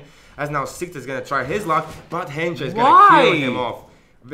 Yeah, that was really bad peek, and I believe Steak was not checked, and now it's gonna be quick A push. As the bomb is not rotating this way. Chetty does not find a kill with the scout, and Hench is going to burn him down in the flames. HS in the side is going to find one. Steak the player in the base is going to go for the transfer, but only finds 2. And now it's all on Steak to find Zveda and Serix. As now he's going to spot the one player that's going to be going down, and he knows where the other one is. At least he should now, as Zveda is already really close towards Boiler, and Steak should any moment now turn around and look for the kill, as it's going to be just Zveda finding the player. 7-3. He was checking that balcony. Why wasn't he checking the boiler? I don't know. I have so many questions, but more towards that. Currently, for the side of AutoClutch, that's already 2 rounds that have gone down. I will say straight up, just because of how Sick plays it out. Okay, and he was the guy that we called out. He's always stable, consistent. Well, there we go. Like, apparently not, because those are pretty rude mistakes that he's making right now, and it's costing his team vital rounds. Now they're pushed down on an economical round where they forced up, meaning that the next round is going to be an eco as well. And as I say, that Chetty does find a headshot towards Zvede with that scout. Well, this aggression might not work out, as the player is already running forward. It's going to be spotted. And Steak's going to go down to all in. The fast rush towards the B side is going to happen. As now Doist is going to look for his chances with the Deagle to get even 1 kill. As he's looking for the shots, but he has to get away. It's going to be 4v3 since he finds the player through the smoke. And now let's see how this one is going to be played out, as all 4 players from the CT side are already moving towards the B side. And here Doist does not get the position right where the bomb is going to be planted. And as we can see, it's now going to be a bit of a standstill, as still Doist is going to look for the chances to find a player, like either towards Dark, to a different position. He's going to miss the chance, and Hench is going to take him down and punish him for that. As now HS, known for his Deagle shots, is going to try his luck. He's going to push in, he's going to miss the shots, only Chetty remaining. And instantly, Hench there with 4 kills in the B side is going to shut down anything that AutoClutch were trying to do. I'm speechless as always. You're speechless because you were not understanding what was happening there. What should the AutoClutch done differently?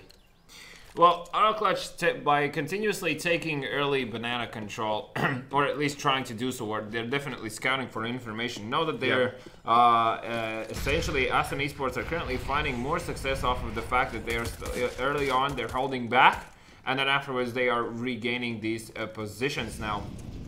For AutoClutch, I would say definitely you can try and be more proactive in the apartments region. So, like having a flashbang over towards second middle and then peeking into second middle, seeing if you can find any of these players, as there are a few usually there's one at least in the second middle. Hello? He has found so many kills, only Serix now remaining against Doist with the USP. He's still gonna find a kill! A full eco! That was a completely full eco. Few grenades bought with aggressive push towards middle, and that worked out. I even spit on my screen. Well, yeah, that happens time to time when you talk that much. What do you mean? I have no idea. These games are getting just weirder and weirder. How's a man supposed to say a prediction seeing this? Nope, we can't. we really can't say any more predictions. We should stop the prediction game until it's gotten too far. And exactly as we say that, Serex finds the kill onto Chetty, who had the AVP in hand here. So HS, of course, could potentially pick that one up. Steak, once again, behind in this wooden board, peeking down into Banana. He's going to be deployed to deep smoke, meaning that Aston might have overdone it there. Deep, yeah. So, obviously, it seems very odd for the terrorists that there's such a huge gap there, prompting alarm bells. Yes. There we go. Can't speak even anymore. Of course, it does look like the CTs might, in theory, start flashing towards the A ramp and actually push. Now, the smoke towards short means that Steak does have an opportunity to peek, and with the help of Sikta in that situation, they quickly find 2 kills of their own. That's it. Stop. Enough with the aggression. Just go back into the sides here, and that goes for Doist, especially in this situation. He was quite deep in that Banana. Yep. Now, the smoke towards middle will prevent anyone from going into mid freely. Also, Sikta once again clearing out these close corners. I believe he heard Hench, so potentially there's going to be a kill going toward the way of Sikta. I want to see how much Hench is going to do before they're going to push that B side. They're even going towards the A side. Oh, this is magic happening right now on the map. As you can see, Autoclutch did decide to go for that gamble, not taking into account that Aston eSports might actually do the same thing against them. And now Sikta, the only man standing here, needs to find both of these players. Does get the first, needs to delay the second kill as long as he can. And he hears the player running around the actual site, as only now Christian will take him out. That does mean that the position of at least one player is known, and now off the play of HS, they also know where the second guy is. Christian still expecting for someone to be peeking through a library. Very open position that he's standing in at the moment, but with Zvel in the apartments, this potentially could work out, and he hears the players towards short as well, towards long as well, but instantly HS with the kill on HS with the other one. It looked so good for Aston eSports. Nice try, but you can't really stop HS. Yeah, well, now off of the back of this, Aston eSports will probably take just pistols and armors, if that even, and are looking to do this one most likely as an economical round. But still, their D side has been very good. Go for 10. I mean, 8 rounds on Inferno, for sure it's good. For sure. I mean, I would be happy with like 6 already. Yeah, that is true. And I have to point out, Hencha, he's been playing almost solo all the time, either towards the A apartments or trying to get some kind of information towards B. And he is at the moment top fragger, so he's finding the players, he's finding information. He's also gathered a lot of those kills when the retakes are taken into play, when retakes are happening. So that's also one of the reasons as to why he might have more frags than we have seen usual, but still great performance. Obviously a lot of these players on the side of Aston eSports are showing up, and also a pleasant sight to see that Serex definitely doesn't seem to be intimidated in any way. Nope. With playing against these Autoclutch players. Now Christian is going to be peeking there towards the apartments, and Sikta already has managed to find Hench in second middle. Serex though could surprise someone here with his position. Sees that in full action, as Sikta will find his second HS. Finds one with the transfer. Will find AYN as well, meaning that only Christian is alive here. And with the Deagle in hand in a 1v5, unless they offer themselves to him, not going to be the case. Chede will pick up that kill, meaning that we'll see one more buy round coming out from Aston eSports here on this side before we head into the side swap. Yes, at this stage, this even looks like this could go even into the overtime, which is something that we were not expecting, but it's happening, and I want to see if that's going to continue on the CT side as well from Aston eSports. That collected play, as now towards the end of this half, Autoclutch are finding the answers to them. So really curious to see how well Aston eSports will adapt and how fast they'll manage to adapt. Yeah, but so far Autoclutch have won these rounds just off of the fact that either they gain an entry or HS comes in and gets like 2 kills. So yeah, well, Steak with this push, the flashbang does come through. He does walk out, sees one, only one. Oh, but he saw Christian in that position as well. If that was even him. Now Doista still remaining very close in the rotation coming through. They're obviously not expecting this. Doista finding 2 and a third through the My goodness. That's how you finish the half. That's the way you do it, right? Yeah, but definitely leaves Aston eSports with a bitter taste in their mouth, because losing the final round like that after having a very solid start and then getting slightly shaky. I mean, if they lose this first round right now, I feel like you can start to really play a mental game a mental game with them might start to happen. So, question is, can AutoClutch actually do this and get that first round and start to control the money of CTs, as it is very crucial for that to happen here. Christian has already found Shady with that shot. We can hold his guts in after that one. Now Allen's gonna peek out. Oh, he's gonna miss it. There's gonna be all on Christian here to find these kills. They're gonna move in, but he's fully flashed. All in with the kill onto Doist, I believe, through the smoke here. And still Christian's looking for the shots, but Sikta was way too far for him to get the advantage of, as Allen still gonna get tagged up. You can see a rotation is gonna happen, but the bomb is gonna be planted in the A site. You can see the players are even leaving the B site. Oh, AutoClutch. Oh, AutoClutch, how well this was played. Oh, dab on them haters now, as HS looking to secure the man advantage once again in this retake, as it is a 3 versus 4 situation. Didn't manage to find a kill onto Zveta instantly. Now Zveta in dangerous position. HS finds Serix in the process. Zveta will take him down. That also means that Sikta has found Zveta there, and wow. Allen going down, leaves only Hench alive. Sikta, quick 2 kills. That was an impressive round from AutoClutch. Making that move there. See, that bomb plant was AutoClutch. Yeah, because like you essentially already almost instantly win the round off of that, because that means that the CTs are on a long rotation. They don't have defuse kits. The retake is going to be chaotic. They're going to be taking fights that don't need to be taken, and it just all plays into AutoClutch's favor there. Still though, Christian with that USB. Yes, that was really good job from him. Now let's see, Steak is going to push into middle Grizzly, but the Encha already has found 1 headshot to his name. As we can see on the other side as well, it's going to be all in here trying to defend this one, but with that smoke being dropped down, he damages the player, does not get the kill, and here's ready to push through the smoke, but Chetty's going to find him with his pants down. As now Allen's going to push out, does not get the kill. Every single player in the B side is being taken out, and now it's going to be 2v4 retake with these pistols that Hencha and Serix have in hands. They're going to look for the shot here, and Serix is going to find Chetty.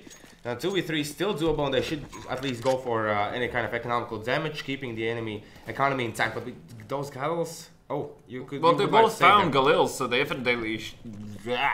definitely should go for the save there, as obviously 2 rifles in the next following round is going to be a crucial addition for them, as it is going to be a full economical round for the remainder of their team. That is Christian, Zveta, and Allen is just going to be on pistols. And actually, 2 of them are going to get deagles from Serix and Hencha, at least should. Because they're going to have rifles, so you want to pass on the stronger pistols to the remaining players so they don't spoil their money, and you can equalize the amount of pressure you have on the map in such a way. So HS actually goes down there. Luckily, that was still before the bomb blew up. Yeah, that was the case there. So it's going to be 9-8 now, as we can see, and 1 more recall around there for the side of Aston eSports. We can see Serix did not drop any of the deals. Hench as well was stayed with his, and Christian is going to go, so they force up in this scenario, and Allen with the Nova. You're a big fan of that, right? I love Nova just because easy kills a lot of money. Oh, and there's going to be a lot of players trickling down here, as Allen does not get the kill, and oh, every single player going down on the side of Aston eSports towards the B side. Perhaps not against Mac 10s. Yes. The rush was a bit too much to handle for Nova. Still though, for the side of Aston eSports, I do think this force was definitely a huge mistake coming out from them. I would have preferred them to play it out in my way, because that means that you do not deal any sort of extra economical damage to yourself. Now, Hench in a position where he needs to save also means that this next following round is something that they'll really need to figure out what the hell they're going to do against AutoClutch. And seeing the current approach of AutoClutch, it seems that all-out aggression is their approach for the T side so far, and as long as they can continuously win these rounds and rack up the money good enough, and once again Aston eSports really biting themselves in the back here with that force buy, means that Aston eSports won't have the utility required to deal with them. And you can see now this is really an awkward position. Henshaw on 3,900 and the remainder of his team sitting around 2.5K. Exactly, so let's see how this next round is going to go through. Are they going to push aggressively towards middle like AutoClutch did when they won the round with only pistols? But no, they're going to put 3 players towards A, 2 players towards B. Oh, it's a good old B rush. It's a good old B rush. Once again, Zveta takes the nade to the face, will be put out of his misery, and Christian with the CZ probably is fearing for his life now. Will find one, but the flames will extinguish his life as AYN, Hensha and Serex remaining here need to find at least rifles, because they're going to be buying anyway, so they just might as well go for this and see what sort of damage they can deal. One of the players has been spotted, that is AYN's, will be taken down. Serex with the angle, but the flash. Yes, and he's going to be found there through the edge by HS, as not only Hensha will remain, he's going to just save his armor and a grenade, so he will have some utility. He does not have to buy the full armor.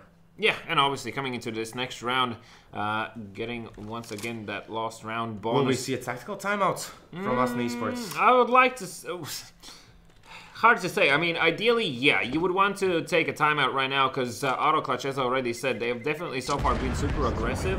Yep. It's hard to predict if they will continue this aggression knowing that Aston eSports are going to be in a buy round, but ideally you would like to, just to really get into their head. Yeah. Let's see if Hensha... Oh, Hensha is going to buy the op. See, he was the only one with the money. Is he going to stick with it? He's going to stick with the op. So he's feeling it. Let's see if he's going to find any luck towards middle as it looks. Yeah, there's going to be a flashbang towards second middle and another one to make sure these players can cross.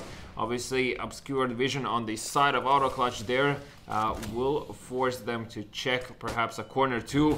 But Serex coming in here with that flashbang was really good. Excuse me, that was Steak who fully flashed Serex in that situation. Hensha, of course, with the AVP, able to help out there. And now AYN could really go huge here as the A apartment push might start to commence. The smoke is deployed. Do they take this as bait though?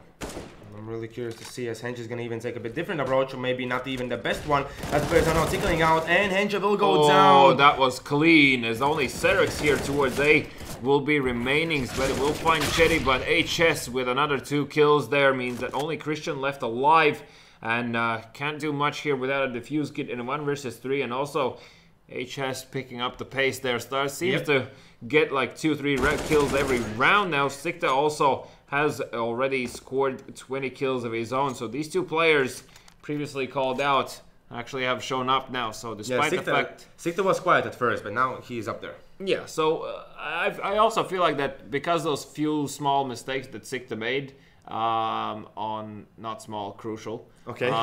Mistakes that he made on the CD side that obviously is not helping with your mental game as well to really get into the actual match and to be able to perform. So Aston eSports now taking a timeout after losing that rifle round. Please, for the love of God, don't tell me they're going for a full force buy.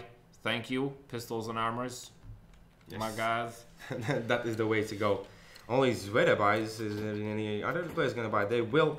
And who's going to save for the op? Because I think that's really crucial point for them, Aston eSports, on their defense. That's at the moment lacking, since their money situation hasn't been too good on the T side. They're all the time losing. I mean, if Aston eSports stay on 8 rounds, I can actually still win this one. Yes, you definitely can. Let's see, Steak, he's going to go for the first. He's going to take out Hensha. That leaves only Serex towards this A side to get this Deagle clean win. Oh, and Doista for sure. Here's the rotation coming through now. This also prompts the push from Auto Clutch to actually get into that site, as Doista with the flank now will be battling out, but unfortunately will lose it, and means that Zveda is able to pick up an AK there. Christian also finds a kill towards HS, a crucial player to go down on the side of Auto Clutch, and still though, no kits. The grenade! Oh, the timed grenade will kill off Christian. Only Zveda will remain. He's going to be pushed, but he's going to find one as he's going to push on forward. Has to be careful because Steak is already looking for the backstab onto him. As you can see, Sikta is keeping the attention. Nope, it's going to be Sikta with the kill. 13-8 is now going to be one more time the buy round for Aston eSports. And what turn for Auto Clutch there? Like the all-out aggression? Is that it? On the terror side, you can see that Aston eSports are unable to deal with such explosiveness, and their Auto Clutch are just abusing it now. Zvedek P90, double op setup as well. Interesting mix of weaponry here on the side of Aston eSports. Now Christian with the op spots the player but misses the shot, and it was punished for it so badly. Dropped down to 26 HP. Sikta here just making a lot of noise towards A, and actually, well, If only he would knew where the CT players are, could in theory get for free here. Zvede with the P90 will be taken down instantly, leaves only Christian with 26 HP with the AVP in hand, and I believe he was already spotted, as you can see. The Molotov forces him out of position, a clean execution. Sikta now looking to see if he can find any of these players that still are thinking about rotating. Henshi in apartments making a lot of noise. Sikta definitely picked up on that one. Will spot him, will deal a good amount of damage, will not find the kill just yet. And as I say that, we'll take him down. So now let's see, can Serix save this up for the next round, as they do have the maximum round bonus, but nope, the sneak instantly with the headshot. He's gonna take him down. See, this is what I'm saying about the caster's curse. As you start to say it, now it's getting worse. It's starting to happen as you start to say it on a regular basis. You're like, and he's gonna save the weapon, and already is dead by the time you're finishing that sentence. So that is true. Either we need to talk faster, or I think we're talking plenty fast. Yeah, probably. I'm not quite sure if anyone even understands us. I don't know. Let's see. Do you understand us? Yes, no, in the chat. Thank you. Let's put that one down for the vote. For the vote. Yes. Well, Sikta once again pushing into a apartments here. He seems to be playing the role of the lurker. Yep. As we can see now, the flash is going to come through. Christian is going to look for his opportunity to find the kills with the P250 in his hands, as he went for the full force. But instantly, Chetty's going to take down one, take down the second one as well. AYN was already spotted. I believe all heard that. Steak with the kill onto Serix. AYN just with the Nova, can't do anything. It's auto clutch, all players left alive, and my goodness, when they turn it on, they haven't lost a single round in 12 rounds. They have won 12 rounds in a row. Yeah, so another tactical timeout on the side of Aston eSports, and one thing to mention here is something that also the Gekon said a while back, and we also discussed this several times, is that if you are greeted with such aggression and you have no of the per se star player on your team, able to shut down the enemy team in such a fashion that it inspires the others, it's incredibly hard for you to come back into it. Every single comeback, not every single one, but most comebacks start off one good play from your teammate, and then afterwards your team gets it, okay, we're actually not out just yet. Of course, this is not something that there is disgusting, you get a feeling of it. And it seems that Aston eSports definitely are not feeling it right now, as the all-out aggression you can see in continuous amounts of grenades in Banana. Now Steak, questionable push in that situation, but still AutoClutch have a very good chance of picking this one up. Limited utility and weaponry on the side of Aston eSports. Now Serix does have the AK in hand. Christian as well, deploying that flashbang, but you can see they've used so much utility and gained 0 ground off of it. Meaning that if that second wave hits, and so far it seems that it is still a possibility, considering how much time is there on the clock. Serix now will be flashing for AYN any time now, as soon as he asks for it. They do hear these steps in middle already, and a rotation coming through here, considering that the bomb is just there. Are they oh, please tell me they're going to be splitting B. AYN does wide peek. HS will take him out, instantly goes for that archway. The B execute comes through. Chetty will find Christian towards B. HS will go down in CT spawn, so still a 3 versus 2 situation.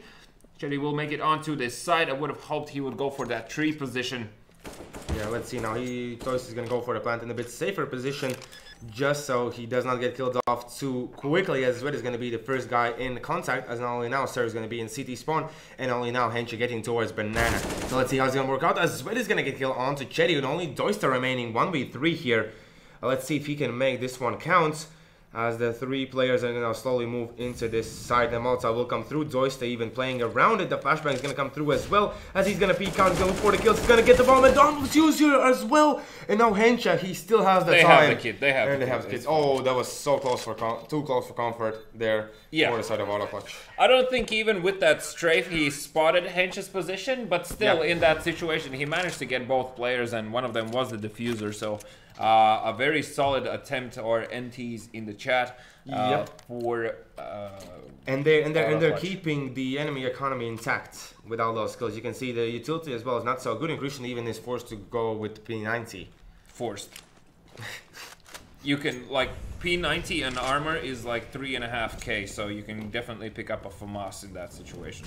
But as well. Obviously, perhaps that's something you feel more comfortable when a lot of these players are trickling in. So it looks like Autoclutch will be switching up the site of choice here and will challenge A, where there are 4 Aston eSports players, well read from them, as now Hensha in a crucial position here with that grenade, might find a lot of damage, gets the kill mid-air onto Doista here now. He still needs to stay alive long enough, will find his second, and as I say that, he will go down. Exactly, as now it's going to be Zvedek, Krishan, and Serix for the retake, as that's already taken. Serix, now he's going to be taken down by HS. Zvedek and Krishan, the 2 players remaining here, as they can look for the kills, but instantly one will be taken down, and the other one as well. 16-9. At the end, Autoclutch still managed to get the victory, but I have to say, props for that strong start for Aston eSports. Very bad that they can't really deal with this kind of play. As I already said, like, when momentum-wise, they definitely were able to capitalize off of what they can do, and of course, also, because they were able to continuously keep intact Autoclutch's money, only once the money and utility started to show up is when they managed to really get back into this game, and then afterwards, once they switched up the pace themselves, it was a completely different story. So still, Aston eSports, nice try, well played. 16-9 is a fair scoreline for coming out from both of them. Now, because Aston eSports did pick up that extra round, this does mean that you picked up that prediction, meaning that 3-2. 3-2 in your favor after today. Still one more day and 3 games ahead of us. Also, congratulations to the Vault giveaway, but let's have a look at the standings. Yes, at the bottom, nothing too much has changed, although AYN have gotten out from the 13th place, putting Team Red Eye down there. And now for Team Red Eye, the next game is going to be super important not to stay there, because they could potentially put Estonia on the brink of elimination. Yeah. And once again, Estonia being a team that has members that definitely on paper shouldn't be where they at. Yep. Wow. Same goes for XGR Esports, I mean, and, well, AYN so far definitely have surprised me today with that victory over Joggers. So good job. And at top of the standings, as we can see, Autoclutch from their victory still staying strong in that position. Maitseville's trickling back 6 points at the moment. Maitseville still out of game this week, and they still have, I believe, 3 more games to be played.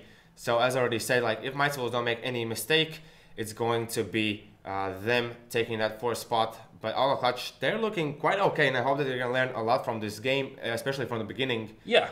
How they're going to be playing, because potentially it could be 2 Estonian teams in the finals, 1 Latvian team and 1 Lithuanian team. And Wasps, of course, securing that victory today. Oh my goodness. 35 points currently for them, sitting in the 1st position.